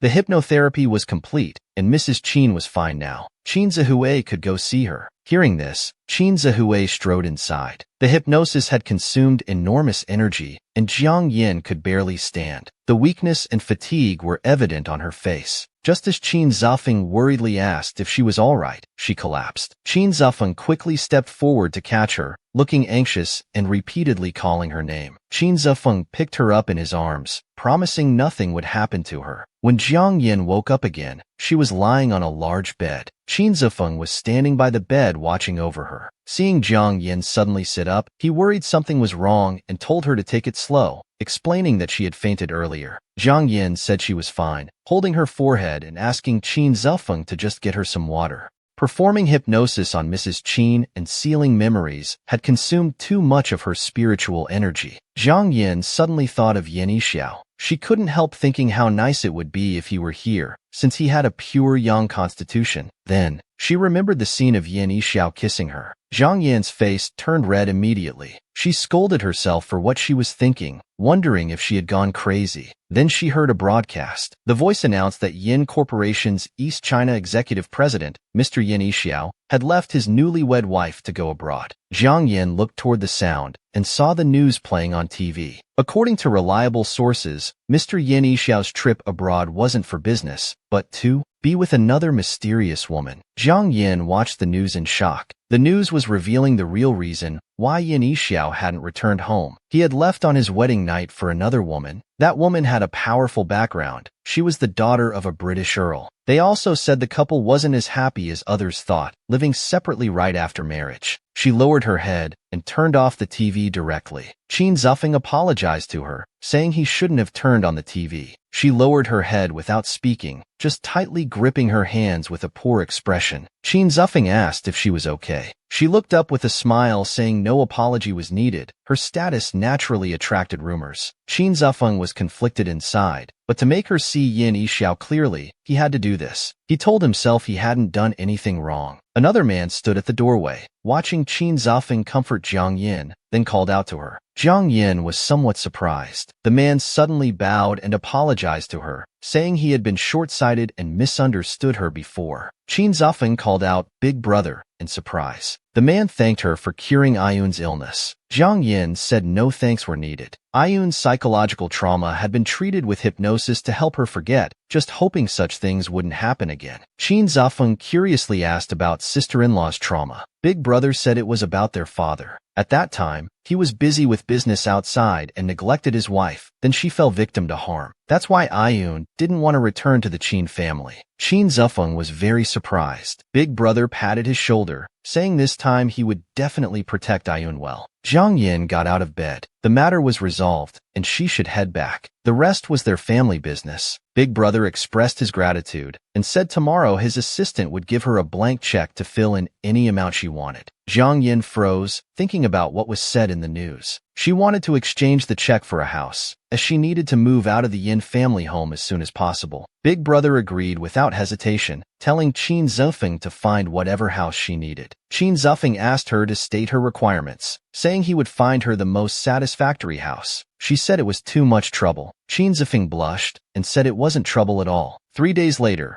Jiang Yin received a call from Qin Zifeng saying he had found a house. As soon as Jiang Yin opened the door, she saw Yin Yixiao standing there. He smiled and said, "So you still recognize me?" She angrily asked what he meant. Without another word, Yin Yixiao threw her over his shoulder. Jiang Yin struggled frantically. Yin Yixiao called her wife with a smile, saying they should go to the bedroom to properly discuss recent events. He threw her onto the bed, leaving her both embarrassed and angry. How did he return from abroad so quickly? Yin Yixiao loosened his tie, asking if she had hoped he wouldn't return so she could see Qin Zifeng every day. As Yin Yixiao leaned over her, she said they had agreed from the start this was just a marriage of convenience, with no interference in each other's private lives. She had reasons for moving out. Yin Yixiao suddenly said he knew inside. The news was sold to the magazine by a small company CEO's daughter. He had already sent people to handle it. Jiang Yin said he didn't need to explain himself. Yin Yixiao said unhappily that business with the Qin family was finished, so she shouldn't keep going there, especially not to see Qin Zifeng. She loudly asked why. He said he would get jealous. The room was filled with pink bubbles. She was stunned. He deliberately lowered his head to kiss her. She struggled at first, but gradually relaxed. She lay on the bed breathing heavily. With a red face, she asked what he really wanted. He repeated with a low laugh. Yin Yixiao pressed his forehead against hers, gave her a kiss, and said he wanted to pursue her. She thought Yin Yixiao was talking nonsense. Yin Yixiao chuckled and lay down on the bed. She felt at a loss. not making any movement. When she saw Yin Yixiao had fallen asleep, she tried to leave quickly, but as she was leaving, someone grabbed her hand. Yin Yixiao pulled her into his arms. Zhang Yin called his name with a red face. Yin Yixiao said that during his long time abroad, he only called her once because he wanted to see how long he could endure. Yin Yixiao stroked her head. She was surprised. Yin Yixiao had been holding back until Uncle Chun called to say she was moving out. At this point, Yin Yixiao gently pinched her nose and said he had said everything he needed to say. Now it was her turn. She didn't know what to say. Yin Yixiao said, "Accept my pursuit." She asked him why he thought she would agree, saying it was domineering to expect a woman to agree immediately just because he said so. Yin Yixiao held up a finger and said, "First, I'm good-looking." The atmosphere suddenly became very quiet. She really wanted to refute Yin Yixiao, but he was indeed good-looking. Second, because he was rich. As he said this, he was very pleased with himself. Zhang Yin clenched her fists, but she couldn't deny he was right. When he got to the third point, he wrapped his arm around her waist. If she agreed to be Yin Yixiao's woman, she looked at him with a red face. He said earnestly that he would never betray her, asking if she would accept. She asked if she could refuse. Yin Yixiao's expression darkened, but he still said no. He said since Zhang Yin was a Feng Shui master, she might as well do a divination for him to see if Yin Yixiao was the type of man to give up easily. Hearing this, she became somewhat angry. She had already done the divination long ago. Who was he to bring it up? Was it about him? Her mood dropped again, just because of that hexagram. She recalled the divination scene when she was tossing the coins, but the result had shocked her greatly. How could it be like this? It was actually a mysterious hexagram. Her body trembled as she called his name, Yin Yixiao. It meant he would either be her closest person or her enemy. She didn't want either relationship with him. As an enemy, Yin Yixiao was too frightening, and as someone close, she couldn't handle it. She couldn't help but sigh, wondering if there was any way to resolve this. She came back to her senses and heard Yin Yixiao saying that unless she had someone else in her heart, she could give him a try. She turned away huffily with a snort. If she agreed now and said she really had someone else in her heart, Yin Yixiao would probably strangle her. Yin Yixiao poked her cheek, calling her Miss Zhang Yin, asking if she was cursing him in her mind. Zhang Yin glared at him silently. Finally, she helplessly pushed his hand away, saying forget about trying. But since Yin Yixiao wouldn't accept rejection, she would allow him to pursue her, though the result might not be what he wanted. Yin Yixiao decisively nodded and said okay. She heard a creaking sound behind her and turned to see Yin Yixiao searching through a cabinet. She sat up curiously. Yin Yixiao handed her a paper. He had mentioned drafting a new prenuptial agreement earlier, and now it was ready for her to review. She incredulously took the prenuptial agreement. This time she would read it carefully. From the date of marriage, within 5 years, the marriage relationship cannot be altered without consent. If either party changes it unilaterally, they must pay compensation to the other party. Looking at the agreement, she asked Yin Yixiao how much to fill in the blank amount. He said at least 99.99 million. She was speechless hearing this, as 100 million meant nothing to him. Yin Yixiao laughed at this, saying he would never divorce her, so no matter what the penalty was, he wouldn't be the one paying it. Zhang Yin was incredulous. He meant these penalties were prepared for her. He pointed to the agreement in her hand and said it was for him too. She then saw clearly one clause, not to force obligations on the other party without their consent. Seeing this, her face turned red. Stammering, she said she would fill in the number immediately. She wrote the number in capital letters to prevent Yin Yixiao from playing any tricks. When she wasn't looking, Yin Yixiao glanced at her with a smile, thinking she couldn't escape. Yin Yixiao looked at the agreement with satisfaction. Since she was being so obedient, he could overlook her going out with Qin Zefeng while he was away. But there couldn't be a next time. Zhang Yin looked at him, thinking he had no right to control who she went out with. He suddenly leaned close to her, warning her not to try to provoke him. She was a Feng Shui master who could divine and calculate, so she should know he didn't want to hurt her. But if she crossed his bottom line, Yin Yixiao suddenly lifted her chin, saying even if she was his woman, he would deal with her. She slapped his hand away. Couldn't he be more broad-minded as a man? She felt somewhat disappointed in him. Just when she had started to change her view of him, he acted like this. Yin Yixiao said, Would being broad-minded help keep his wife? She was momentarily speechless. Was she still planning to live in the house Qin Zifeng bought? She angrily replied, what did he mean by Qin Zifeng buying her a house? It was clearly payment for helping the Qin family's young madam with treatment. But Yan Yixiao said in his eyes, there was no difference. This made her angry. If Yan Yixiao hadn't torn up her 30 million check for no reason, she wouldn't have made this deal with the Qin family for a house. She pointed at him and asked what right Yan Yixiao had to blame her. He grabbed her finger that was pointing at him. If she wanted a house, he could buy one for her. She angrily said she didn't need it. She could earn her own money and yanked her hand away. Yan Yixiao then proposed to make a deal with her. After it's done, the house would be his payment to her. He asked what she thought. She was surprised and asked if he had also encountered some trouble. Yan Yixiao gently patted her head and helplessly called her nickname. She thought he was divine. She didn't expect him to say this and wondered what could be troublesome even for him. The next day, they rode in the same car. She asked where they were going. He said to buy a house and furniture. She was surprised. She didn't even know what task she needed to do. If she couldn't, Yan Yixiao interrupted her, asking if she knew the business term, advance payment. He believed in her abilities, and only she could help him complete this. They arrived at a sales office where the agent was giving introductions. Yan Yixiao directly took out his black card. Afterward, they went to look at furniture. Yan Yixiao liked a very large double bed. He directly took out his black card to buy it. She pulled him away with a red face. A month later, the new home was decorated, and he took her to see it. Yan Yixiao put his arm around her shoulders, asking if she was satisfied. She smiled and said it was not bad. Then she asked Yan Yixiao if he could tell her now what difficulty she needed to help resolve. Yan Yixiao said with a grim expression that his trouble was the Jiang family. She was stunned, not expecting Yan Yixiao's trouble to be with the Jiang family. The Jiang family's patriarch had bought a plot of land, which Tang Yuxing happened to want. But the Jiang family patriarch wasn't short of money. Yan Yixiao's expression was serious as he continued, saying that was the plot he had his eye on, and without a special reason, he absolutely wouldn't give it up. She understood now. She hadn't expected Yan Yixiao's trouble to be related to her grandfather. She asked if he wanted to help Tang Yuxin buy her grandfather's plot. As she thought about this, she suddenly felt something was wrong. She suddenly realized that perhaps this was why Yan Yixiao had married Yuan Shun back then. Zhang Yin asked this directly. Yan Yixiao said that wasn't entirely true. First, he wanted to protect her from persecution by that mother and daughter, and second, it was to accomplish what he wanted to do.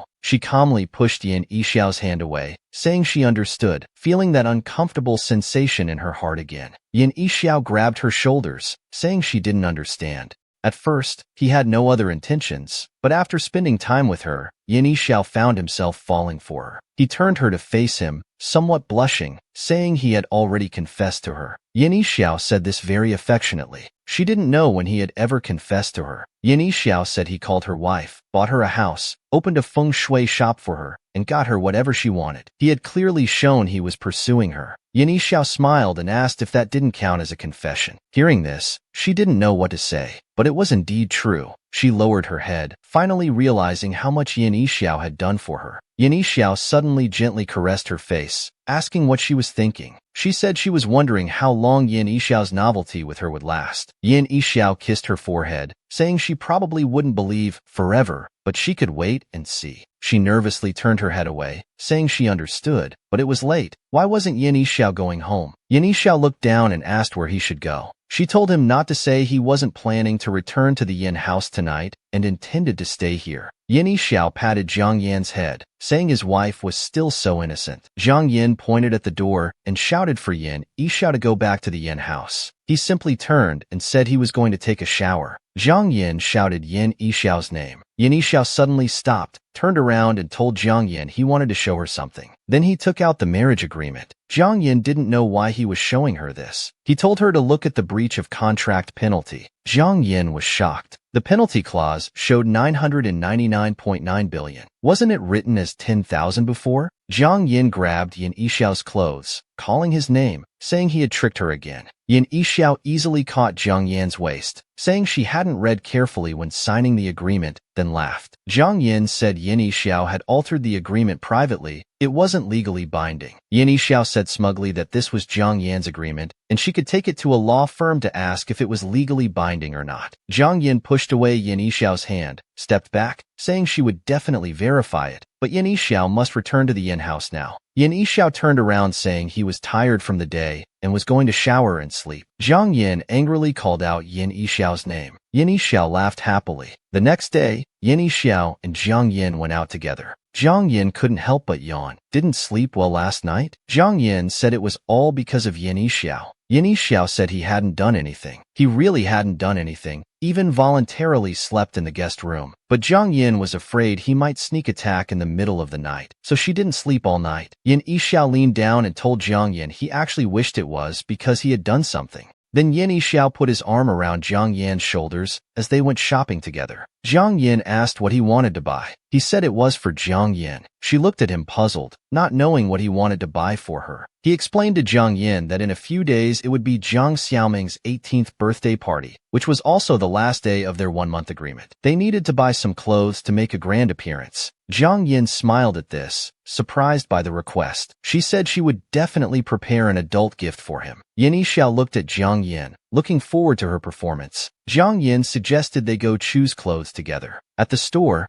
Zhang Yin tried on a blue spaghetti strap dress and asked how it looked. Yin Yixiao said disapprovingly that she was too thin. Zhang Yin tried on a red dress, and Yin Yixiao said it made her look too fat. She tried on a black dress, and he said the color was too ugly. Zhang Yin was angry, saying how could a man be more picky than herself. He said Zhang Yin had good natural qualities. Those clothes were too vulgar and didn't suit her. Then they went to buy jewelry, and Zhang Yin liked a necklace. But someone mocked them, saying how poor they were to only dare buy a necklace worth a few $100,000. They turned to see it was her father and stepmother. Facing their provocation, Zhang Yin didn't take it to heart. Instead, she smiled at them, casually pretending to care about her daughter's birthday party, mocking them for confronting her instead of busy preparing for their daughter's party. Zhang Li waved her hand, proudly stating that all high society would attend her daughter's birthday party, and even if she didn't arrange it, others would do it for her. After hearing Zhang Li's boasting, she sarcastically remarked that Zhang Li had finally succeeded in becoming the official wife, kindly advising her to be careful to keep her position and not let it slip away. At this, everyone around started whispering, saying how Zhang Li appeared glamorous, but was actually just a mistress who had worked her way up. They discussed how being a mistress was the most disgusting thing, calling her a shameless woman. Furious, she pointed at Zhang Yin and started cursing loudly, screaming that Zhang Yin had no right to judge others. Zhang Li told everyone that Zhang Yin had stolen her daughter's husband, calling her a homewrecker too. The crowd gossiped more, surprised that Mrs. Zhang was also a mistress. Amidst the discussions, a pair of leather shoes stepped forward. Yin Yixiao adjusted his tie, walked to her side, wrapped his arm around her waist, and casually asked everyone present when his wife had ever stolen someone else's husband, saying he didn't know about it. Seeing this, Zhang Yin immediately turned to mock Zhang Li, telling her to get treatment for her delusions. Her face turned dark with anger, and after a while, she retorted that Zhang Yin was talking nonsense. More people gathered in the mall to watch the drama. Some quietly criticized Zhang Li, saying she was shameless, being a mistress herself yet slandering others. They said it was daydreaming for a mistress's daughter to want to marry the Yin Corporation's CEO. Yin Yixiao stopped paying attention to them and turned to Zhang Yin, asking if she still wanted to buy the necklace. He said they would definitely buy the necklace, but not the previous one. She moved closer to him, holding his arm tightly, asking him to help her choose another necklace. Yin Yixiao appeared unmoved, but his face had secretly turned red.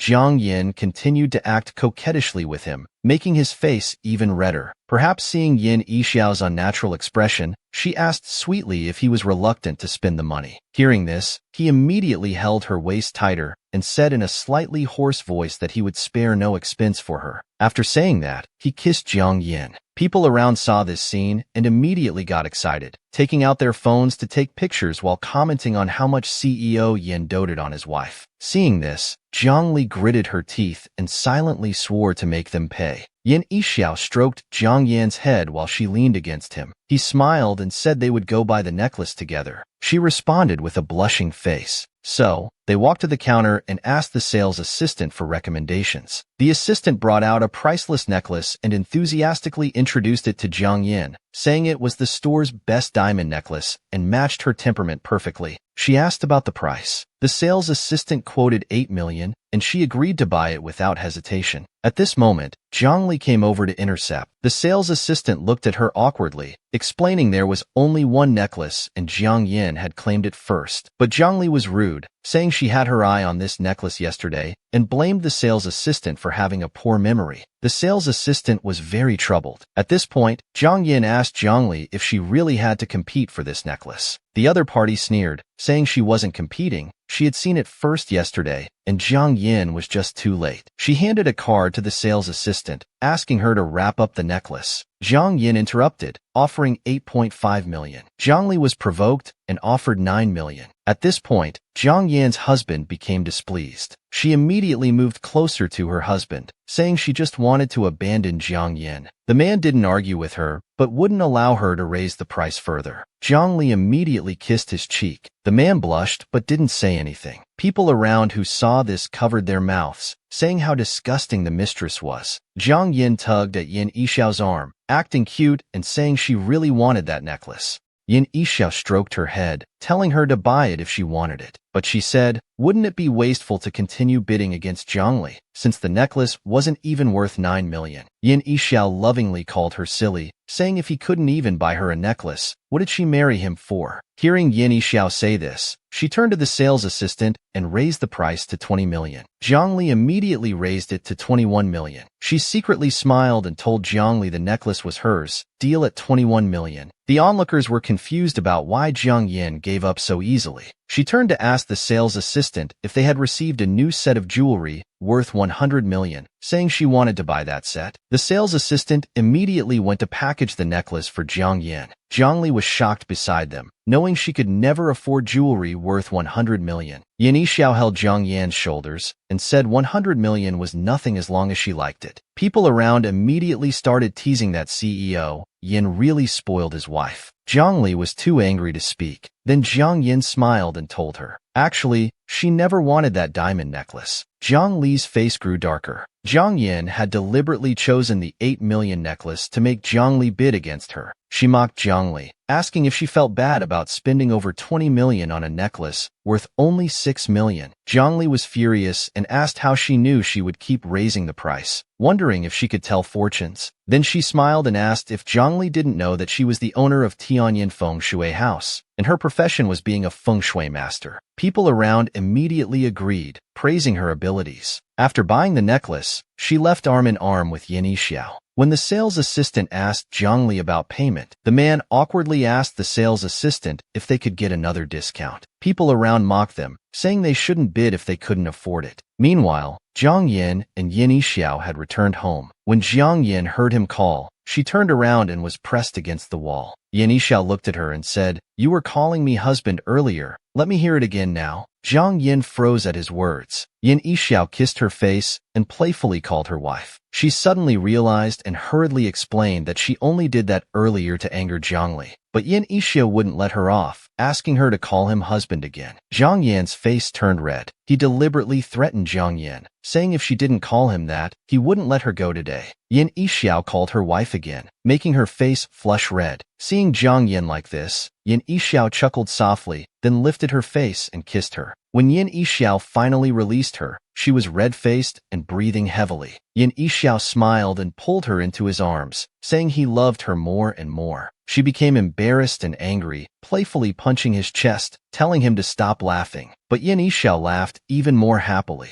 A few days later, at Jiang Yan's home, he handed her a pink letter. Opening it, they saw Jiang Xiaoming had invited Yin Yixiao to her birthday party. Jiang Yin said Jiang Xiaoming couldn't forget about him, even wanting him to attend her 18th birthday party. He hugged her waist, saying he'd go if Jiang Yin wanted him to. She wasn't happy, asking why she should decide whether he goes. Yin Yixiao rubbed her face. Smiling, he said since she was his wife, of course she could decide if he should go. She said of course they should go. She had a plan. He pulled her into his arms. After she came to her senses, she pushed him away, saying she needed to cook, and left. Yin Yixiao opened his phone, telling someone that progress was good, and the 10 million consultation fee would arrive tomorrow. The other side quickly replied, saying that with young Master Tang's involvement, what couldn't be accomplished. They added that if Yin Yixiao followed their plan, he would surely win his wife's heart. He smiled and closed his phone. Looking at the table full of dishes, he was shocked. Zhang Yin said this was a thank you gift and asked him to try if it was good. Yin Yixiao took some food, put it in his mouth, then fell silent. Zhang Yin became nervous and asked if it tasted bad. Yin Yixiao still didn't speak, then suddenly collapsed onto the table. Her face immediately turned pale, anxiously calling Yin Yixiao's name. She wished she had opened her celestial eye. Just then, Yin Yixiao suddenly woke up, pulled her into his arms, and softly asked if she really cared about him that much. Zhang Yin blushed and asked how he could do this. He said he just wanted to make his wife happy. Zhang Yin pouted, saying he was being silly. All the food on the table was finished. Zhang Yin was shocked. He wiped his mouth, saying his wife's cooking was delicious.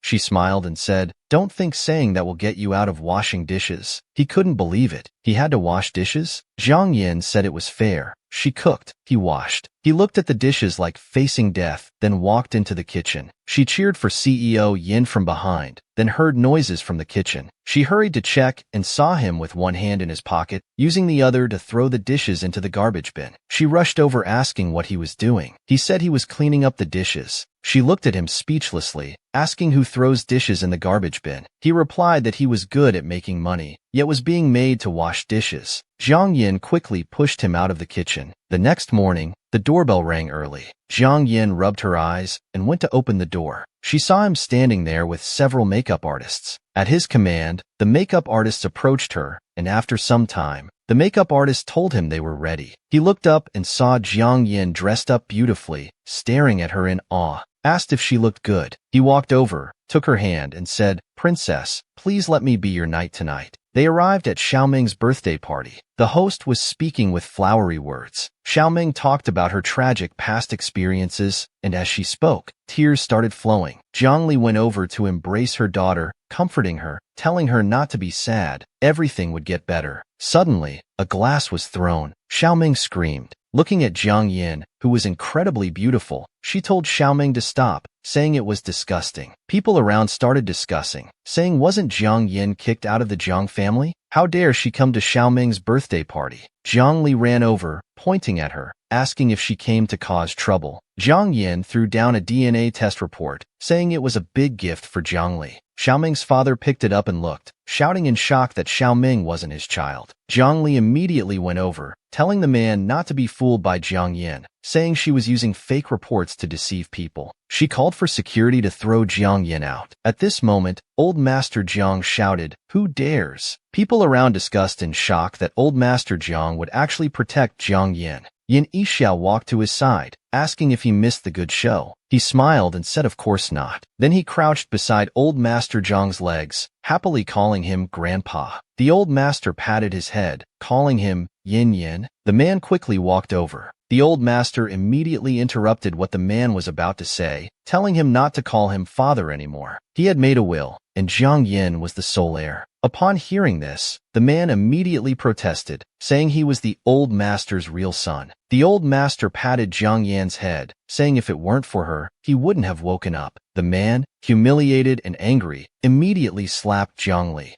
He looked up and saw Zhang Yin laughing at him. Then he grabbed a fork, about to attack them. Zhang Yin quickly caught his hand with a defensive move. Yin Yixiao ordered people to carry him out. Xiaoming asked from behind what was happening. The man shouted, "Old Master, you can't do this to me." Zhang Yin began to reveal the truth of the past to everyone. The Old Master cried, saying he had failed them as mother and child. Suddenly, a breeze blew through. Zhang Yin knew it was her mother, as her name had been cleared. Yin Yixiao held Zhang Yin, saying this was where he found her. Her memories flooded back. He said no one would bully her anymore. He kissed her deeply, and this time she didn't refuse. A red door clicked open. As soon as Zhang Yin stepped out, she saw a familiar figure. It was Qin Zifeng not far away. Qin Zifeng clearly saw her too, and walked over to greet her. Seeing him appear here so early in the morning was both strange and pleasant. Qin Zifeng looked at her worriedly, saying he saw the Zhang family news and came to check if she was okay. But she smiled smugly, saying how could anything happen to her? It was Zhang Li and her daughter who were in trouble. Seeing her like this, Qin Zafeng felt relieved and offered to treat her to a meal to celebrate her return to the Jiang family. She asked Qin Zafeng to wait while she handled some matters at the Feng Shui shop. Later, they arrived at a very upscale restaurant with a piano in the center. They raised their wine glasses, making a clear clinking sound. Qin Zafeng congratulated her on clearing Mrs. Zhang's name. She expressed thanks and took a sip of red wine. Qin Zafeng hesitated, asking why she hadn't moved into the house she bought before, wondering if something had delayed her. She became speechless thinking about it. There were indeed some circumstances. That circumstance was Yan Yixiao.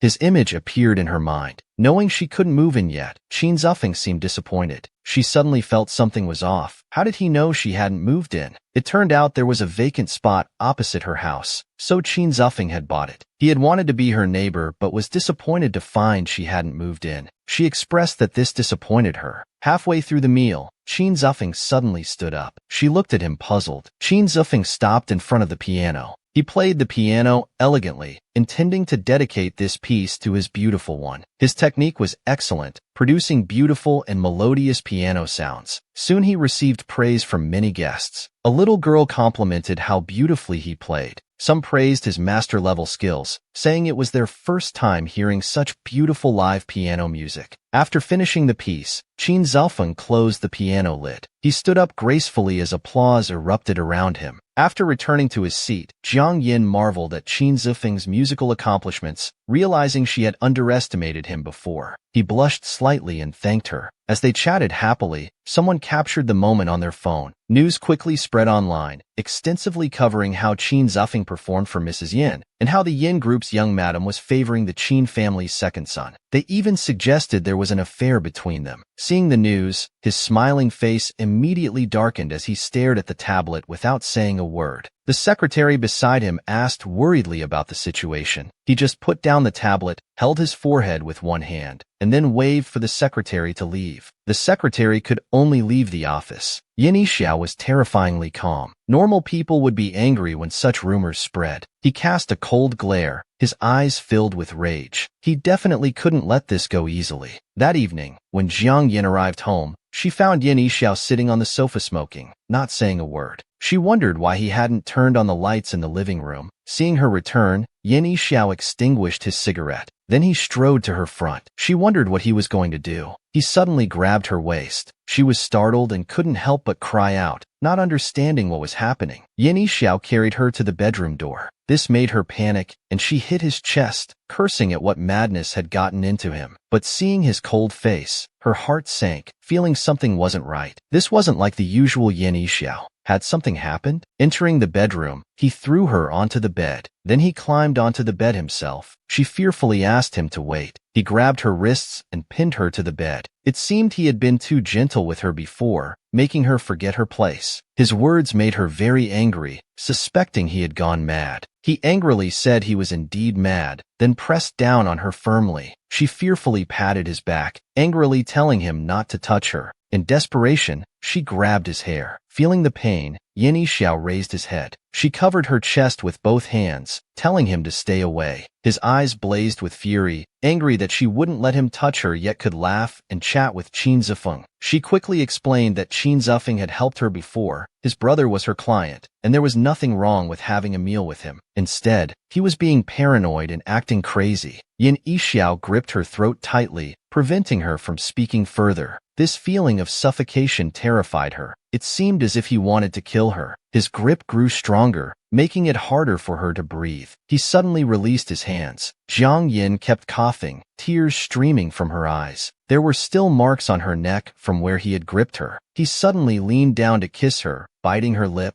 After they separated, she lay trembling on the bed, too frightened to speak. Seeing this, Yan Yixiao's face slightly reddened, and his heart filled with panic. She grabbed her torn shirt at the chest and got up. As he lowered his head, about to explain, she angrily slapped him. The slap left his face bright red. With tears in her eyes, she told him to get out. Seeing how he had hurt her, he pulled a blanket to cover her. After apologizing, he stood up to leave. As he walked, He explained that photos of her date with Qin Zhaofeng had been posted online, causing a huge reaction. Although he had friends working to suppress the matter, they still needed to figure out how to explain it to the Qin family. She was confused about the photos, having not seen them herself. She immediately opened her computer and searched online. Sure enough, she found rumors about herself and Qin Zhaofeng, along with photos from their dinner today showing them laughing and talking together. Now Jiang Yin understood that Yin Yixiao had acted that way because of the news, but she was still angry. Even so, he had no right to abuse her. Thinking about how he had grabbed her throat, his face and eyes so fierce and frightening, made her more determined to leave him. At a bar, Yin Yixiao was drinking with Brother Huang. Brother Huang wondered why he'd been called here, as nothing was being said. Was he just meant to watch him drink? Thinking about her leaving, Yin Yixiao drank with a gloomy expression. Brother Huang wondered who she was and what had happened. Because she had dinner with Qin Zhaofeng, photos of him playing piano were posted online. Learning the whole story, Brother Huang spat out his drink. Realizing Yin Yixiao was jealous of them, he couldn't help but hold his stomach laughing. He had hurt Jiang Yin in a moment of impulse. Brother Huang wondered if he had done something to his sister-in-law. He hadn't done that, but he had hurt her. Brother Huang thought seriously. This was tricky. Women wouldn't tolerate such behavior before falling completely in love, unless they had ulterior motives. Now that Yin Yixiao had hurt his sister-in-law, she might close the door to her heart that he had started to open. Yin Yixiao held his head in pain, wondering what to do. Brother Huang stroked his chin, smiled, and said he had a good idea. That night, Jiang Yin returned home. Grandfather told her to stay comfortably, and if Yin Yixiao bullied her again, he'd help her divorce him. She obediently agreed, saying she'd live with grandfather from now on, hoping he wouldn't mind. He replied that he couldn't be happier. Just as grandfather left, her phone rang. Brother Huang was calling with bad news. Yin Yixiao had alcohol poisoning. He asked her to come pick him up quickly, but she told Brother Huang to take him to the hospital instead. Brother Huang was extremely worried. Yin Yixiao was at his most confused, hitting anyone who came near. Only she could handle him now. If they waited any longer, the poisoning would become severe. She didn't believe it and asked Brother Huang to show her through video. She saw Yin Yixiao lying on the couch, repeatedly mumbling apologies. She frowned at Yin Yixiao on the screen. She arrived at the dark night bar and saw him lying on the couch. He didn't speak. Yin Yixiao kept mumbling her name. Brother Huang urged her to take Yin Yixiao away, but she knew this was Brother Huang's scheme. Brother Huang pretended not to understand what she was saying. His love life was flourishing and everything was going well, but as they say, karma comes when the time is right. She coldly smiled and told Brother Huang to be careful in the future. Brother Huang was stunned and begged her not to curse him. She told Brother Huang to carry Yin Yixiao to the car. Brother Huang felt she wasn't someone to be messed with. Back at Yin Yixiao's home, Uncle Chun helped him to bed, then left. But she quickly stopped Uncle Chun, asking him to take her back to the Jiang house. Yin Yixiao grabbed her, not wanting her to leave. Just as she turned away angrily, he pulled her forcefully. He pulled her into his embrace, begging her not to leave. She struggled frantically in his embrace. He explained he hadn't meant to earlier, he just felt uncomfortable. He held the back of her head and kissed her. She couldn't help but close her eyes. Afterward, Yin Yixiao apologized and asked her to promise not to leave. He held her arm, wanting them to talk properly. They sat face to face in chairs. She had thought seriously about his pursuit and wanted to give him her answer today. Yin Yixiao listened seriously, asking her to continue.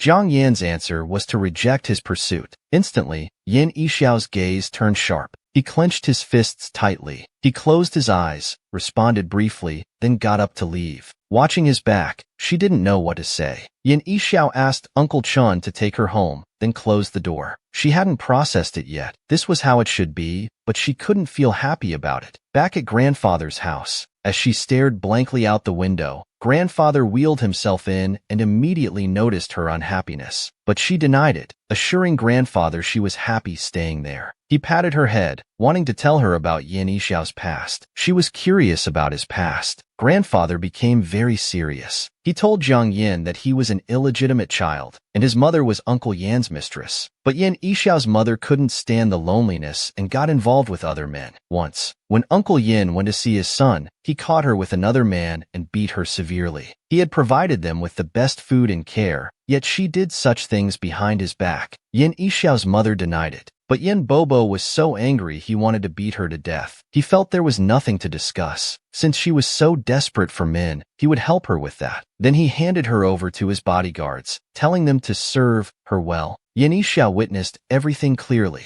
This incident left him with psychological trauma. During childhood, he became autistic and volatile. Old Master Yin put in great effort to cure him. Hearing about Yin Yixiao's past, she was shocked. She never imagined he had such a painful childhood. After grandfather left, Jiang Yin sat on the sofa. Her mind was filled with their memories, his smile, and the way he kissed her. She couldn't help but call Yin Yixiao. After a while, he answered, but thought she was eager to get divorced. Hearing that grandfather Yin had returned and wasn't well, he said if necessary, they could delay their matter. But he coldly rejected her, saying he wouldn't let her parade around as Mrs. Yin while making him a cuckold. He would handle everything within a week. Then he hung up without giving her a chance to speak. She looked at her phone dejectedly. In the bar, Yin Yin sat beside Yin Yixiao, seeing him drinking alone, and wanted to keep him company. Hearing Yin Yin, he couldn't help but call out the name. The woman thought he was calling her, and moved closer to him. But Yin Yixiao angrily pushed her away. She looked at him in terror. He said angrily that women weren't worthy of the name Yin.